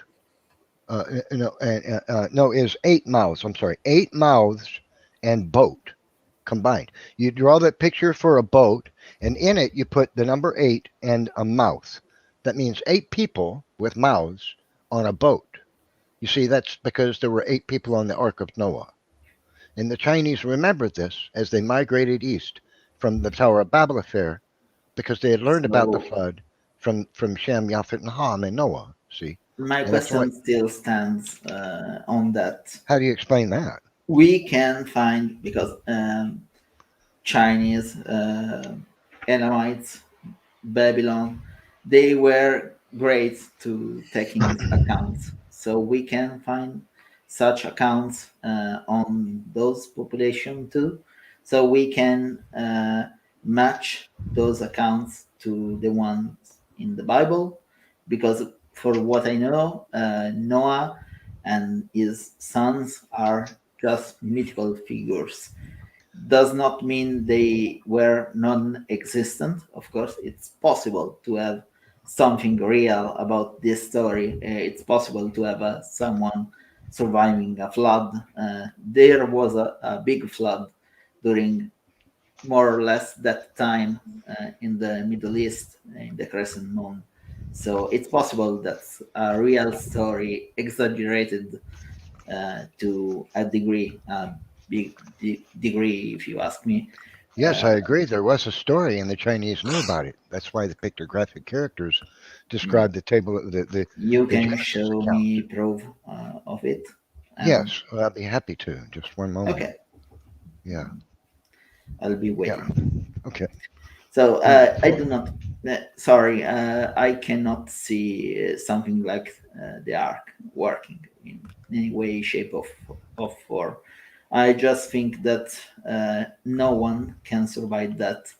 And I did also propose an experiment. What do you think about my proposal to pick up 8 people, 2,000 animals? Did you agree with that number? I taken the less amount of animals. I never seen any estimate below that, and try to see if it's possible to care for all those animals. For I don't even need a year, a month or so. Yeah, I haven't heard anything from you except skepticism. I haven't heard any solid arguments that these things aren't true. What I'm sharing on the screen now is some evidence, some information from the Chinese pictographic characters themselves that tell of the Tower of Babel affair and the Garden of Eden. The Chinese word for great plus division plus west plus walk equals migrate. So they speak of, in their own language, a great division and then migrating west. They walked. That's the word for migrate. Okay. To walk, to talk means is dust, breath, and mouth, and alive. Okay. So, and then let's see here. So God plus one and man and garden equals happiness or blessing in the Chinese language. So first plus person and garden, or an enclosed garden, a box, equals west. It's because they migrated from there. West plus woman. Well, let's see. Let me show another. 2 plus people, beginning, means beginning or first in Chinese. 2 people in the garden is the beginning, the first. 2 people. Okay. So in Chinese, the 2 trees plus command equals forbidden in the Chinese language. The Bible tells us the tree of knowledge of good and evil and the tree of life. God gave a command that the one tree is forbidden. And that's the Chinese language. See, this goes on and on. 2 trees plus a woman equals to covet or desire. See, and the list of this goes on and on. So, say cover plus 2 trees plus the devil equals tempter in Chinese. So life, motion, secret, or private, garden, and man equal devil or the Satan. Man plus fruit equals naked. The list of this goes on and on and on and on. So the Chinese people built into their pictographic characters of their ancient language, which is very old, the very account of of the Tower of Babel affair, the flood of the sin, the garden in the sin, and the flood of Noah. There's, you see, person plus the letter number 8, and the word boat equals a large ship in the Chinese language. 8 people on the boat. That would have been Noah, his wife, their 3 sons, and their 3 daughters, the wives. That's 8 people. 8 people were on the ark. Only 8 human beings. And that's exactly what the Chinese language tells us. See, so I just wanted you to see that. So I only provided a sliver of this evidence. There's a lot more where that comes from. So in their writing a creation of their own language, they encoded in the very words of their language the tale of the 2 people in the garden, the command from God to the one tree was forbidden, not to eat it. There was a tempter who tempted the woman. She sinned. Man got expelled from the garden. That was the end of happiness for man, and their Chinese migration and the Ark of Noah. All built right into the Chinese language. How do you explain that? If Genesis is not human history, how do you explain that? This is the earliest written language, one of the oldest languages written in the world. The Chinese language goes back to about 3000 BC or more, written language, from Paleo-Chinese, Chinese Oracle bone script, to the ancient Chinese language. That transition took place around 3000 to 2500 BC. And right there and that's that's 1000 to 1500 years before the book of Genesis was even written down. So you've got to believe somehow there's a connection between the Chinese and the Hebrews that dates back to 3000 BC. Is that believable? Not with the secular world's stories. It can't have happened. So if the Chinese migrate from Middle East to China, why they could not establish a trade route? Also, if you have trade routes, and we know they were trade routes, stories can be shared too. So I cannot say that incredible evidence. Well, the secular historians wouldn't agree with what you're saying. They don't believe there was any trade route between the Chinese and the Mideast in 3000 BC. They don't believe that. Yes. Oh, really? I've never heard. What history book says that? To India, we did find artifacts from India, maybe even China. I'm not sure about that, but China and India, they were in contact, and also India to the Middle East, they were in contact. I'm sure about the India and the Middle East. It was not Indian culture, of course. No. We are talking about very old cultures, but they were in India. Sounds to me like you have your own history. You're on your own alternate history here, because that's not what anybody learns in the universe. If I could jump in, gentlemen. Oh, I'm sorry. No, hey, Luca, finish your thought. No. I did not find much answer here, but it was a very good discussion. So, well, I was going to ask in the last couple minutes here if there was one final, objection to Noah's Ark, the feasibility of Noah's Ark, Luca, that you wanted to bring forth and ask Neff as we wind down this final 2 minutes of the discussion. We can certainly do that in order to make this debate as complete as possible, but it's up to you. It's up to you guys. No. My point still stands. Neff brings out a lot of hypotheses, but we do have a secular explanation for it, and we need a lot of proof to say it was like the biblical account. Also, I did not see any stronger rebuttal to my points about the boat at all. So I'm okay with that. We can close the debate, go to the final. Okay, let's do this. Okay, let's do this, Lucas. So you spent about a minute there kind of wrapping up your thoughts and final points pertaining to the discussion. Neff, you do the same right now, to conclude the discussion, final points, final thoughts, then we'll get into closing statements. So go ahead, Neff. Some final points you wanted to make? I think I provided an adequate response to his questions. I think that his belief about trade routes and the feasibility of the Hebrews knowing about all the names of all the ancient tribes of mankind is an implausible story. Then it's not supported by the secular historians either. I don't know where he gets some of these ideas. They're just not what the historians agree to. So I guess I haven't heard any argument that the Ark of Noah didn't exist, nor that the flood was not a historical event. Just skepticism and doubt. That concludes my response. I appreciate that, Neff. Fantastic discussion. Very cordial and very free-flowing, very easy to moderate. So Luca, Neff, thank you for making my job easy. I've collected a number of fantastic questions from the audience.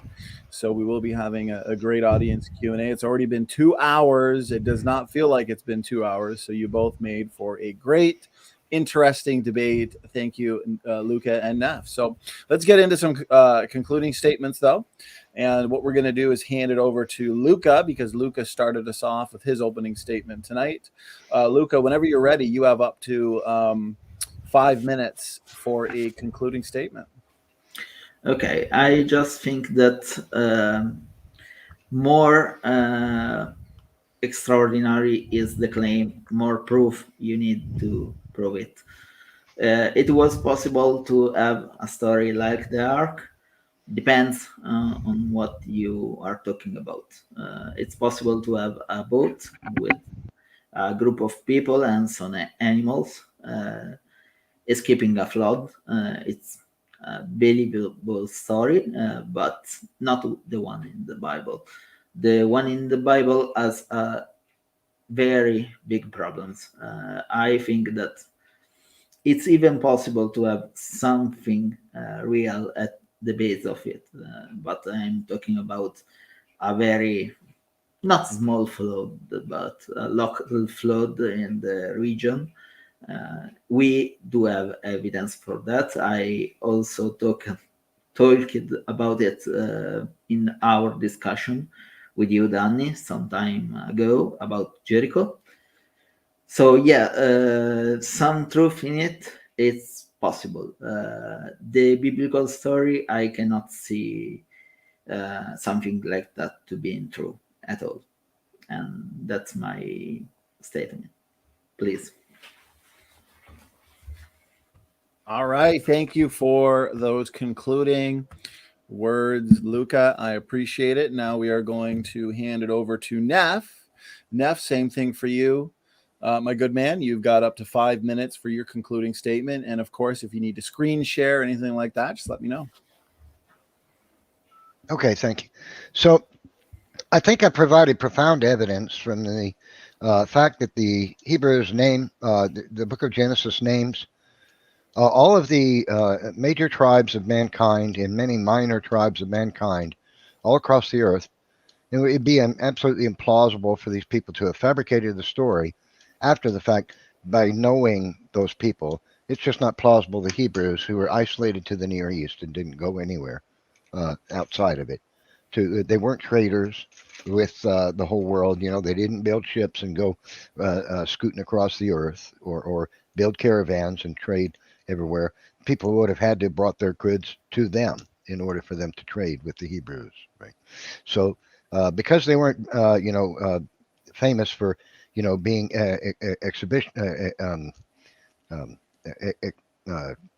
explorers and traders across the world, then this idea is just that they could have known these names. It's not plausible.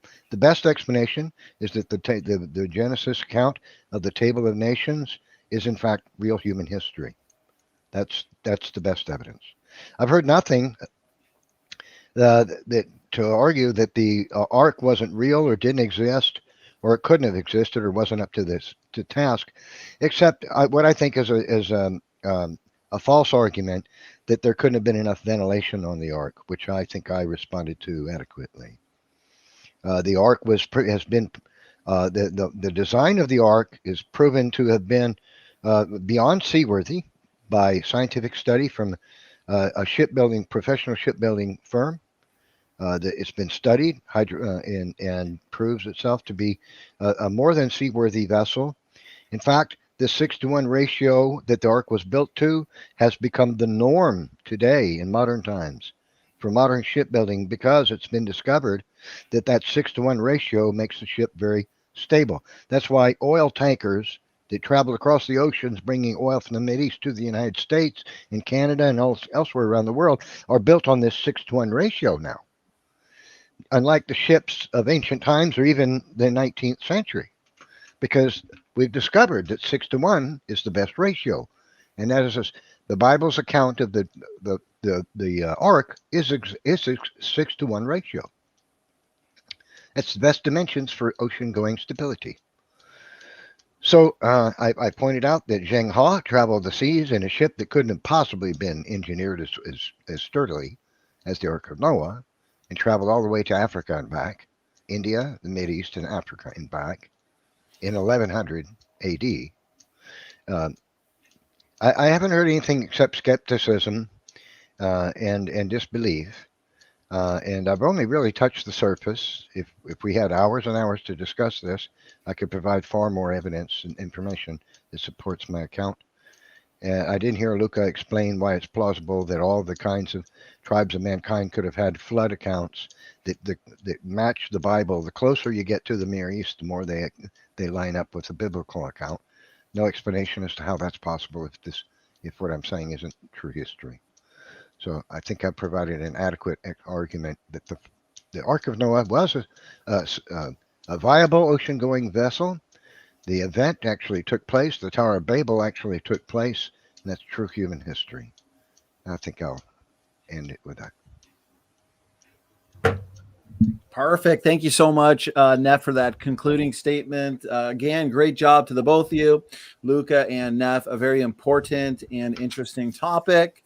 I appreciate all the visuals and the engaging discussion. We've had a great audience, a lively chat, and I want to thank everybody for tuning in. We got some good audience questions as well. Before we actually get into the Q&A, we do have another Genesis related debate tomorrow. This one will focus primarily on the scriptures themselves, how to best understand and interpret Genesis 1.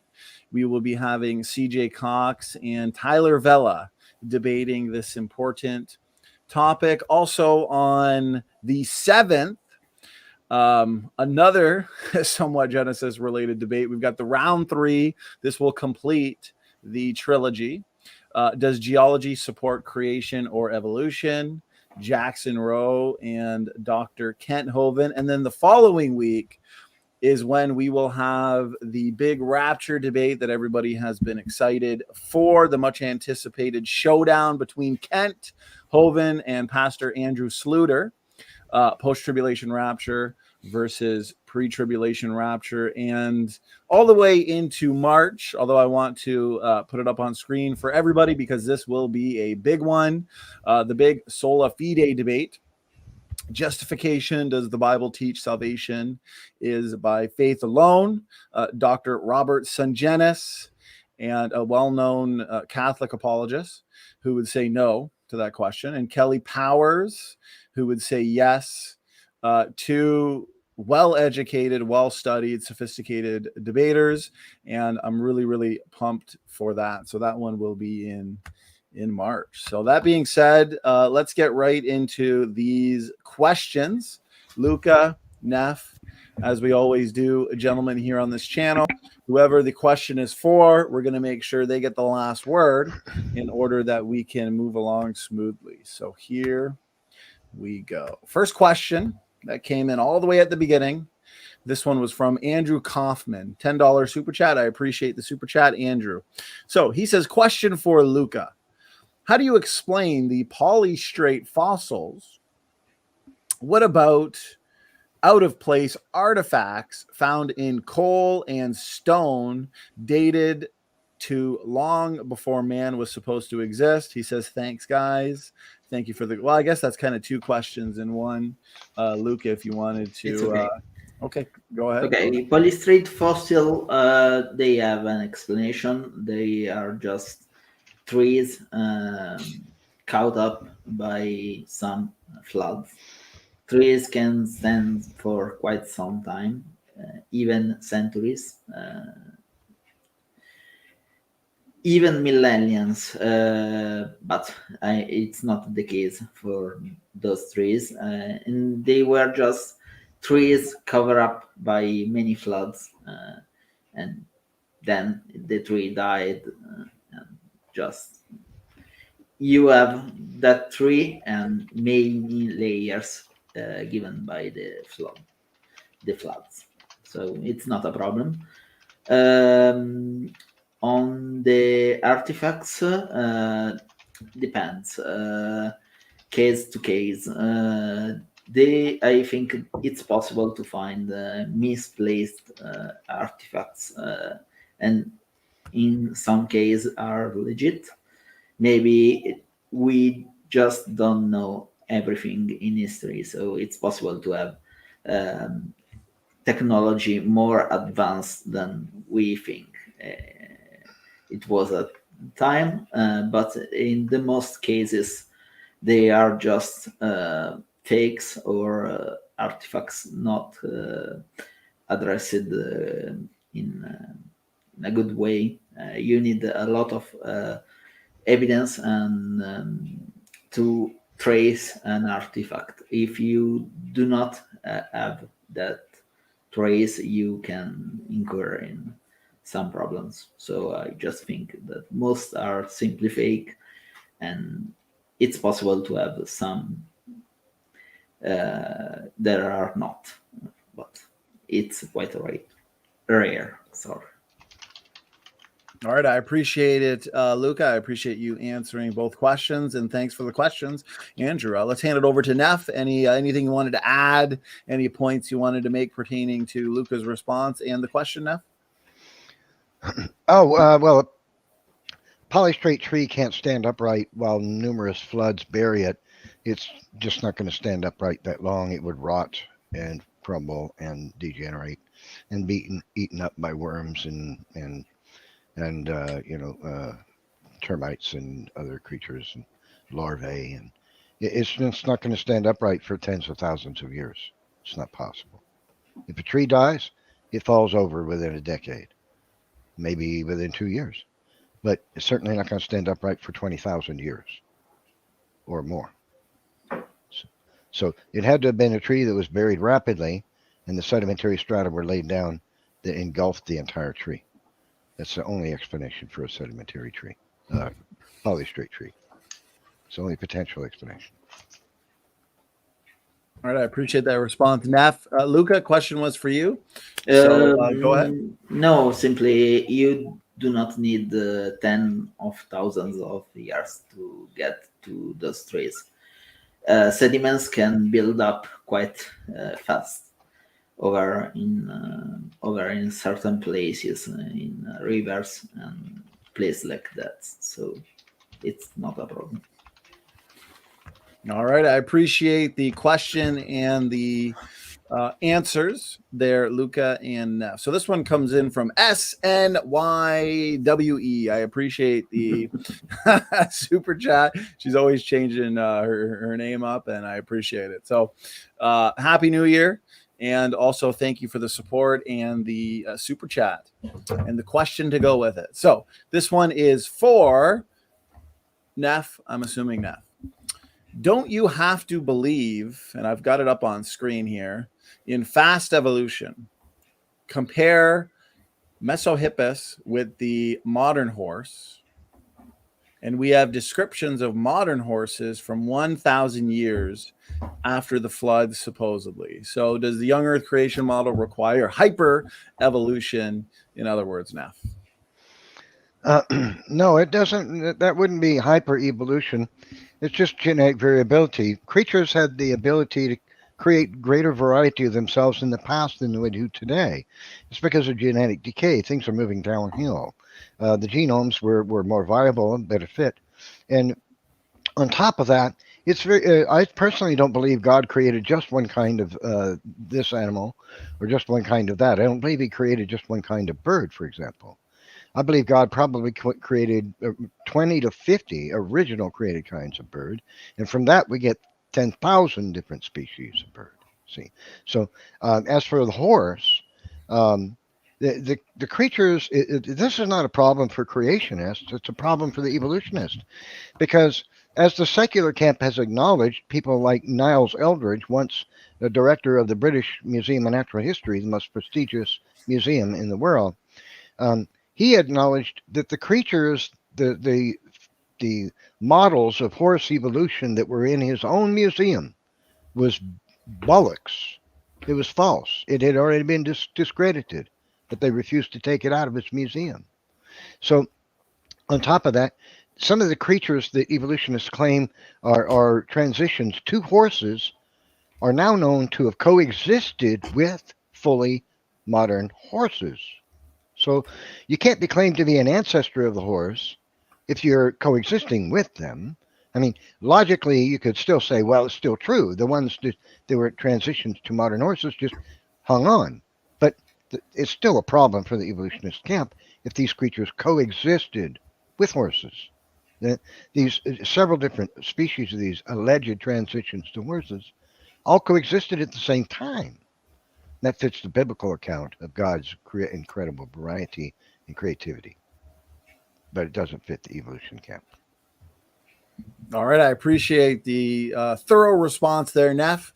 Luca, over to you. Anything you wanted to add? Any points you wanted to Yes, I do agree with the lady. I think that hyper evolution, we can call it that. We are talking in the model that I brought up from Answers in Genesis. We are talking about 2,000 animals, so at least 1,000 or so of species. And we are at the family level. They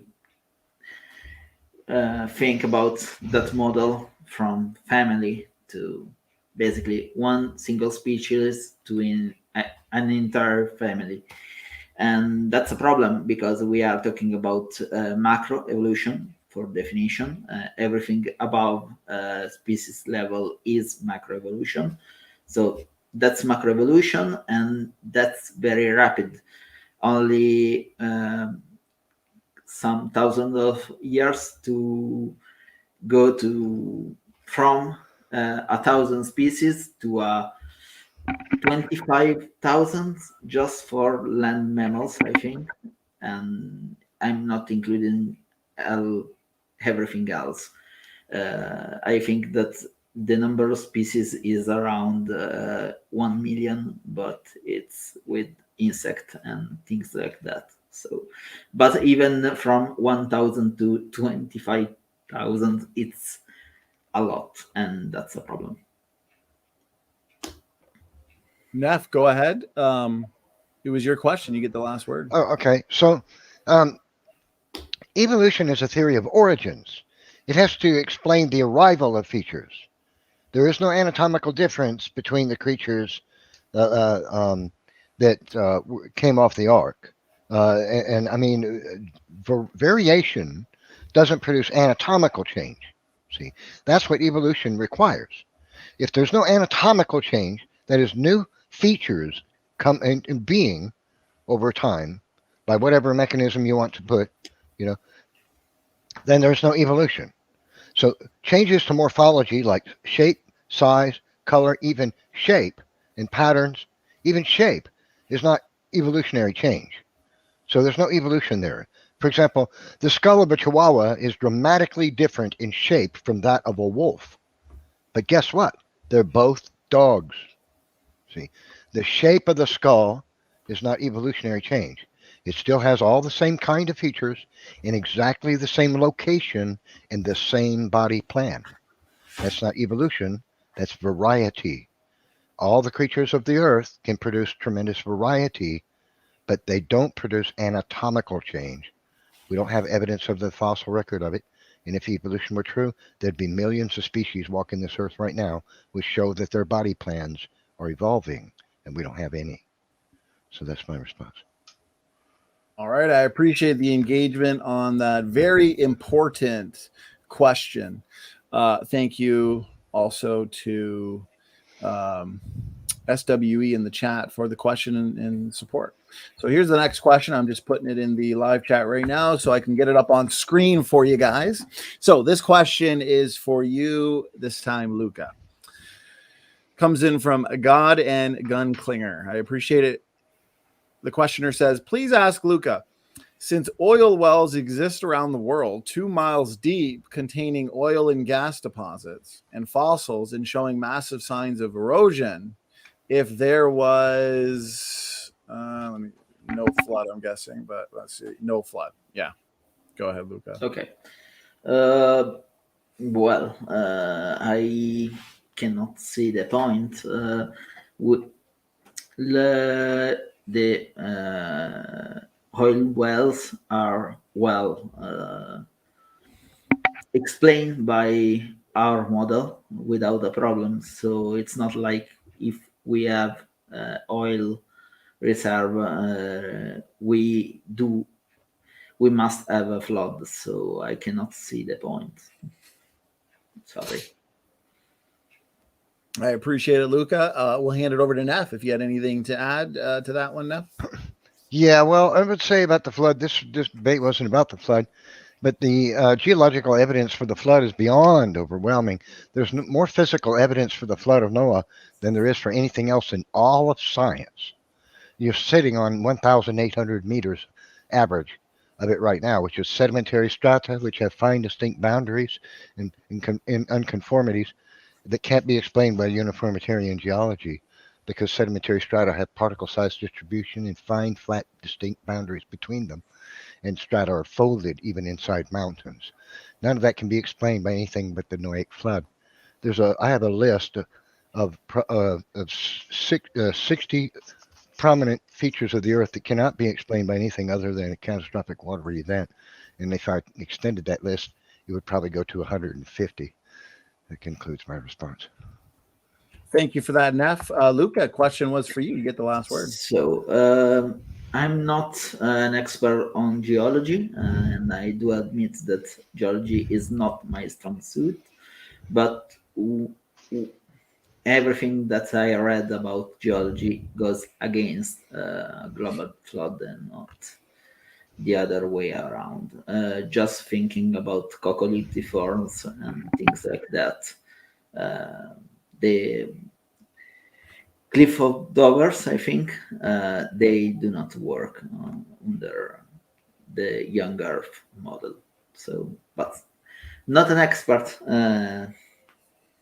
I can go just that far. Well, I appreciate it, Luca. I appreciate it, Neff. So here's the next. This is a super chat. Oops. Here, the chat's moving quickly, so there we go. So again, from SNYWE super chat, $5. The question of the night. This is a tough one, Luca. Very technical question. Luca, make me a sandwich while you're in your kitchen. So yeah, I can. What kind of sandwich did you want? I have quite a good amount of cheese of various kind. Bread. I suggest we move the debate to Luca's kitchen. Bread, so not a problem. Oh, I want a nice fat Italian sandwich, man. Yeah. Yeah, fat Italian sandwich depends on what you mean, what you want inside the sandwich. So. Well, Luca, I really appreciate Neff's suggestion there. Maybe we can all move the Q&A portion to your kitchen, and we can have some sandwiches, tea, crumpets. You know, all I have a Coke in the fridge, and I cannot wait to open it. I appreciate it, guys. Keeping this fun as well, even when it gets technical. George Bond, though, he says no. Ask for a pizza. So maybe pizza over sandwiches. It's Or quite both. hard to do in my kitchen right now. And Luca, are you Italian? yes, Yes. of course I Okay. am. Nobody makes But better it's quite sandwiches. We're hard going to to do Luca's. pizza inside my kitchen.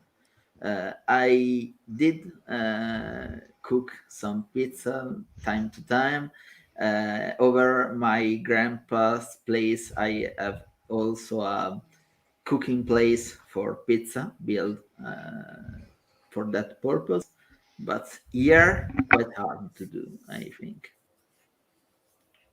Well, I appreciate the support and the humor there.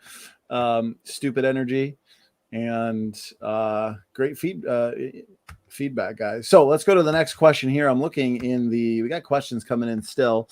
But, I'll go to one that we have saved here because we still have some super chats to get to. And this one comes in from Mitchell.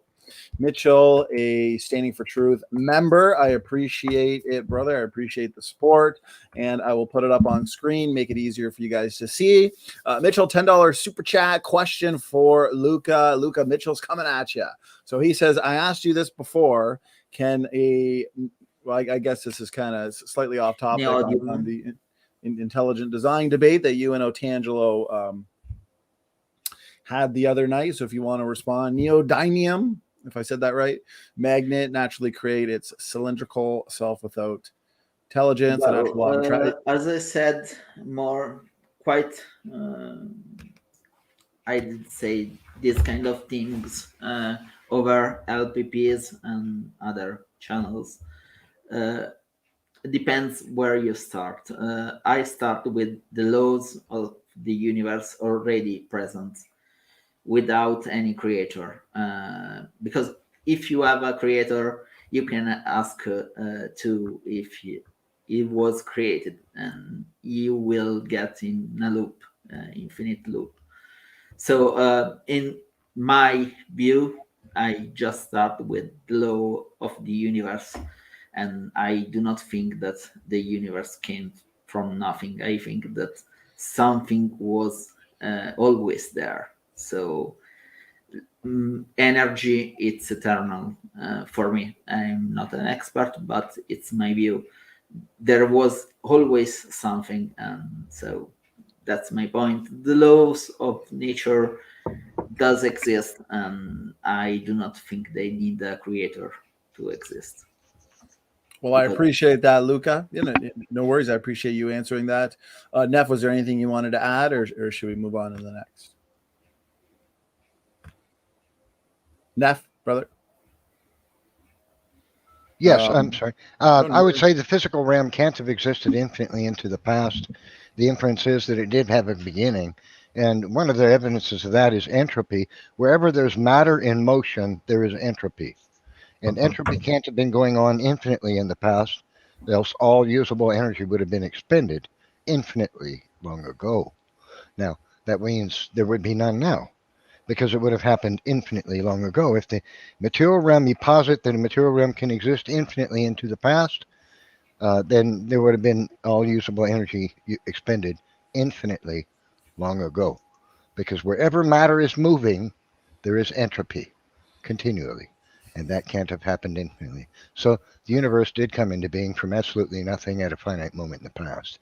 That's what the philosophy of science has discovered, and the secular camp refuses to acknowledge it because it smacks of biblical creation, which is exactly the reason that the secular camp despised the Big Bang Theory when it first came out, because they fought against it for several decades because it smacked of biblical creation. And they said, no, that can't be true. The universe can't have come from a dot. That can't be true. That sounds just like Genesis, and that can't be true. So they refused to accept the Big Bang Theory for several decades. It wasn't until the 1950s and 60s that they all got on board with it. That's 30 years later, because it smacked like a biblical creation. That's all. I appreciate it, Neff. Luca, go ahead. You can have the final word. Okay, that's a good one. Entropy, it's not what people think it is.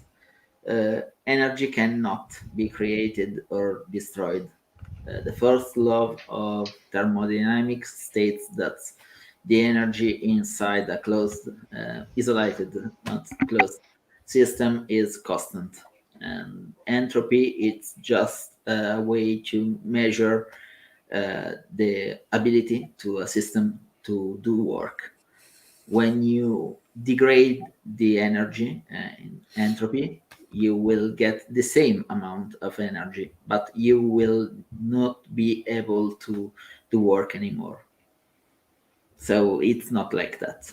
If you go only with the laws of thermodynamics, classic ones at least, you cannot say that the universe had a beginning. It's possible to have something like that, but it's not stated from those laws for sure. All right. Well, thank you for the question, Mitchell. Thanks for the answers and engagement there, Luca and Neff. So this one comes in as more of a comment. Mac the Human, $5 super chat. I appreciate it. Max says, SFT, you consistently host sincere conversations. I appreciate that. Keep up the good work, and I appreciate those kind words. We've got a ton of debates planned for everybody for 2022, so we want to make it bigger and better than 2021 if possible. So here's another one from Mitchell. He asked, question for you, Luca. He says, actually, before I get to this one, Redefine Living, Brother Sam asked, is there an after show? So, Neff, are you having an after show, or is any idea there? Yeah, I guess I will. It's been a while, but it may not be right away. It might be like an hour after the debate, but I'll have one. Okay. Perfect. So there will be an after show, Neff's channel, roughly an hour after this debate concludes. Okay, so back to Mitchell's question. He says, in the Rocky Mountains of Colorado, we have dinosaur imprints at a 45-degree upward angle. How then can deep time erosion account for this current observation? Thoughts on that one, Luca? Okay.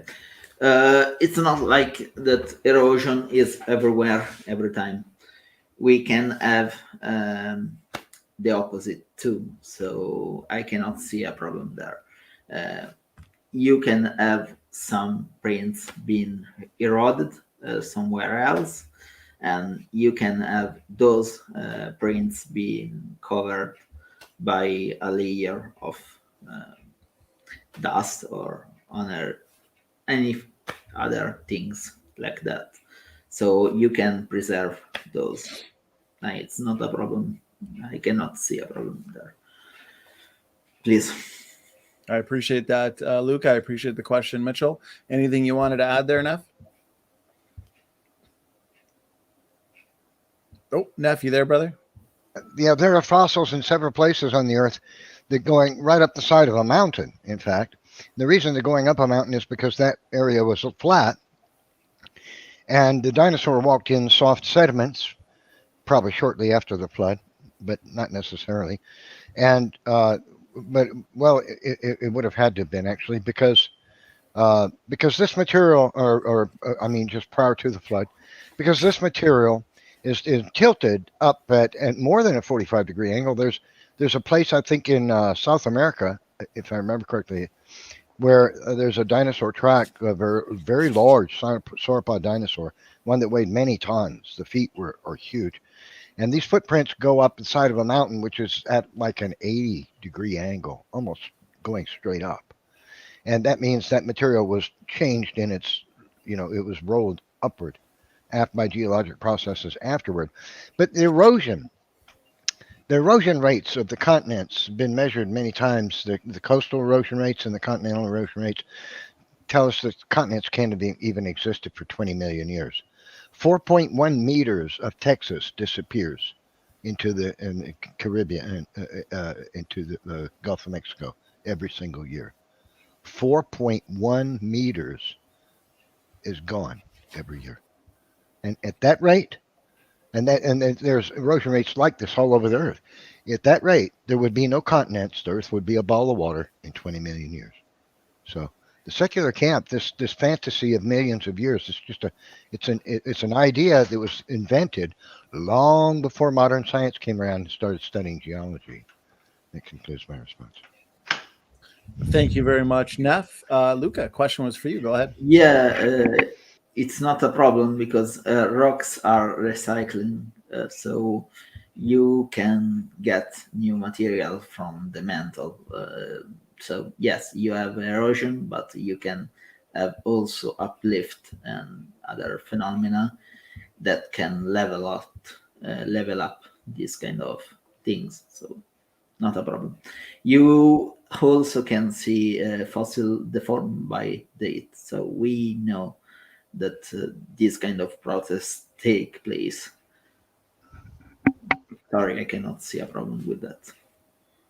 All right. Well, here we go. George Bond, $10 super chat. I appreciate it. Brother George, he says, that's it. It's decided. Pizza for dinner. Who's in? Happy New Year's, everybody. Happy New Year's to you as well. George, we will all be heading over to Luca's kitchen immediately following this debate. So, all right. Thank you for that. And let me just see here in the side chat if I missed anything. And so here's one from Carmine Cassell the third. Carmine Casale. I appreciate it. So Carmine asks, well, this one's short. I'll just read it. The bottleneck is a problem for you at the arc, but what about from the dot at the origin of the universe? Okay, that's a long way. You cannot compare the two. The universe, for what we can tell, for the secular model at least, as 14, 13 billions years of time. We are talking about only some thousands. It's completely different scale. So I cannot see a connection between the two. I think that the flood bottleneck can be a problem, but I'm not qualified to talk about these things without a very extensive amount of study. All right, I appreciate that, Luca. Neff, anything you wanted to add? Well, I'd say genetic bottlenecks do demonstrate the Noahic flood is a historical fact. It's a geological and biological fact. You can't get the features that exist in the creatures of the world by mutation and natural selection. This debate wasn't about evolution, but I'd happily debate evolution with Luca or anybody. So the idea that it's an old idea that was formed in a day before modern science came about, that mutation, once they discovered DNA 10 years after Charles Darwin wrote his infamous book, it was discovered that DNA was a package of information that prescribes the features and functions, biology of organisms. So evolutionists adopted the idea that mutations is what creates evolutionary change, builds an anatomical feature. But there's been absolutely no scientific support for that and nothing but refutation of that discovered by 90 years of genetic study into the effects of mutation. Concludes. All right, I appreciate that. And a quick final word there, Luca, since the question was for you. No, I'm fine. All right, I appreciate it. So it looks like I've got two more questions. Oh, yeah, go ahead, Luca. To Carmi, I don't know. I think that I like the bottleneck argument, because if you look at the charts, you can see some bottlenecks, but the time is off. And also, like for the dogs, there is a bottleneck, but an entire different breed of dog that they were not disturbed by the flood by the least, and there is no bottleneck there. So it's a very good topic, and I would love to discuss that. So please. All right, I appreciate that. So this one comes in. This is a second super chat from One God Is Now Here. I appreciate it. One God Is Now Here. His first super chat and donation, he pointed out that he was thankful for this debate between you guys, Luca and Neff. You guys made for a real fantastic debate.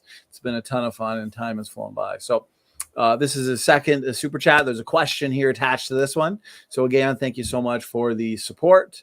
And he says, question for Luca. Since you believe in and defend that which is not observable, he says evolution, why did you choose that over God, whose creation is observable? A painting requires a painter, and therefore a house requires a house builder, etc. What are your thoughts, and how would you like to respond to that, Luca? I see that in an opposite way. I was around labs and things like that for a good portion of my life. So I think that I had quite some good evidence for evolution, and I cannot see a god in this creation, if you call that. And that's my problem. It's not like I do not want to believe. I cannot bring myself to believe. It's a mistake that a lot of people does. It's not like I'm happy that there is no God. No one wants to die, but I cannot bring myself to believe in it. All right, I appreciate the response there, Luca. We'll hand it over to Neff. Neff, anything you wanted to add? Oh, Neff, I think you might be on mute. Yeah, I would just ask Luca if he'd be willing to debate me on the subject of evolution, and maybe Donna here would host it. That would be fun. Wonder if he'd be willing to do that. Great. Awesome. Luca, you're going to be a busy man. Donnie to put that on his Yeah, I am. Let's do it. That means Luca's going to have a debate on evolution with Neff. Me and Luca at the end of January are going to be debating human evolution. We're also working at setting up Luca with Tony Maurice on abiogenesis. So guys, 2022 is going to be a blast. I think we have more debates planned than we actually have days in 2022. So we'll have to start doing two a night.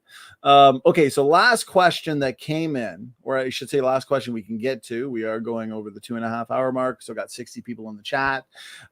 This has been a great debate, gentlemen. Very respectful as well. So this one, another question that comes in from God and Gun Klinger. This one's for you this time, Neff. So he says, please ask Nephilim about drogue stones in place of modern gyroscopes to stop rocking and torsional bending of the ark. Any thoughts on that, Neff? Drop stones. Drop stones are they're pretty interesting. The Chinese used them, and they made theirs shaped like a donut, and they'd put the rope through the hole of it, tie it around it like that. And so drop stones are hung from the sides of a ship. They help keep the ship stable in rough seas. And some people speculate that Noah's Ark had drop stones attached to it to help stabilize the ark. That's very possible. He may have, but we don't know that. There's for sure. The Bible doesn't mention them. It's very possible, though, that Noah used drop stones. So there'd be very large stones with holes drilled through them, attached to a rope or chain or something hanging off the sides of a ship. And the Chinese were known to use these. So it's a real thing, drop stones, but we just don't have the evidence that Noah's Ark used them. But I think it's very possible that he did. Noah probably used some really great engineering to build the ark. Very possible he used drop stones. That concludes my response. Thank you very much, Neff. Luca, anything you wanted to add to that? Yeah, I think it's a good hypothesis for sure. I do not know enough to know if those stones could cause any problem to the boat. It's possible that they were okay. I do not know how much deep they can go, because if they are too close to the boat, they can damage the hull. But I don't know. Maybe they were deeper. I would love to know more about the subject, but it's a good hypothesis. Thank you, Luca. Neff, question was for you, so go ahead, take the last word. Well, drop stones are a real thing. It's very possible if Noah's Ark may have had drop stones hanging from ropes that would have extended down into the water some distance below the Ark in the ocean, that would have helped it be stable. I don't think that it's necessary for his Ark to have had them. I think because they have a strong stabilizing effect to a boat, I think it's very plausible that Noah's Ark did employ drop stones. I think it's more likely that he did use them than not, because Noah was a great engineer apparently. If he's going to build a ship out of wood that's going to be stable and that's going to support everything that was in it, he probably got more instructions from God about how to do it than what the Bible tells us. The Bible just gives us a cursory explanation of it. Noah probably was instructed by God more details than that. And being a pre-flood man, Noah had greater intelligence probably than any man that lives on the earth has lived since. So I think he would have been a great engineer and probably did use drop stones. That's all. Well, thank you, Neff. You guys, great responses from the both of you. You're both well informed on this topic, which is a good thing because it makes for a great, memorable debate. So everybody in the audience, please share this around. These types of debates and critical thinking are important. So we got a last minute super chat and question though from Alec Cox. I appreciate the amazing support. $45 super chat. God bless you, Alec. You guys are the life and blood of this channel, so I appreciate it. So he asks, and this one's going to be for you, Luca. So he says, if the geological column is just dirt piled up over time, where are the new layers being formed now? A Genesis flood, he says, explains the layers very well. Layers are all the same age and happen quickly. What are your thoughts on that, Luca? Anything you'd like to respond to? As I said, new layers can be formed by uplifting the cycle of recycle of the rocks. So it's not like we cannot have new material. And that's it. That's my response. All right. Thank you, Luca. Neff, anything you wanted to add? Yeah, the geologic column is comprised largely of sedimentary strata, which have fine distinct boundaries, and particle size distribution is a prominent feature of the vast majority of strata in the geologic column. There are no sedimentary strata being formed today, with the exception of local floods creating a small number of them, like geologist Edward McGee, I think his name was Edward McGee, discovered 12 feet of sedimentary strata being produced by a single pseudo-catastrophic flood that took place in 24 hours, 12 feet of it in one day. But you have to have a massive water event to explain the entire geologic column. You can't get sedimentary strata anyway, but by rapidly flowing water. Because of the particle size distribution and flat distinct boundaries, these features can't be produced by slow deposition. So everywhere that we see a sedimentary strata, we see materials that were deposited rapidly, and this means that the strata upon which they're resting, because the boundary between them is super fine, typically it's pencil thin, or paper thin in many cases. That means the strata above and the strata below any given strata that you're looking at is no different in age from the one you're looking at by anything more than minutes at most, minutes to hours. Possibly. So that means the entire geologic column, there is no imaginary millions of years for the age of the Earth. It doesn't exist. It's a fabricated idea that came about before modern geology. That concludes my statement. Thank you for that response. Neff, Luca, yeah, the question was Okay, to be clear, new layers are formed by now. We can observe this kind of process. Let's just think about something like Pompeii. How much material was created by the volcano? A lot. It was buried an entire city. It's not a small thing. Also, there are mountains that they are growing and we can observe that. So that's another process we can observe in real time. So only by floods? No, we do have this kind of phenomena. We can observe that kind of phenomena in human history, like Pompeii. We do have a lot of evidence for that. And also, we can observe that right now. Some mountains are growing, and we can measure that. All right. Well, that concludes the debate. That concludes the audience Q&A. Thank you, everybody, for your amazing support, your super stickers, your super chats, the lively chat, and your awesome questions. Also, thanks to the debaters for giving us your time for tonight. Neff, Luca, thank you again so much. This was a fantastic debate, a very sophisticated debate, and easy to moderate. So we will see everybody here back here tomorrow night, 9:30 EST, the Genesis 1 debate between CJ Cox and Tyler Vela. And in an hour, head on over to NephilimFree's channel for an epic after show. Again, to the debaters, thank you so much for doing this. And we'll definitely, stay in touch so we can set up that debate on evolution. God bless the both of you. And God bless the chat. Standing for Truth is out.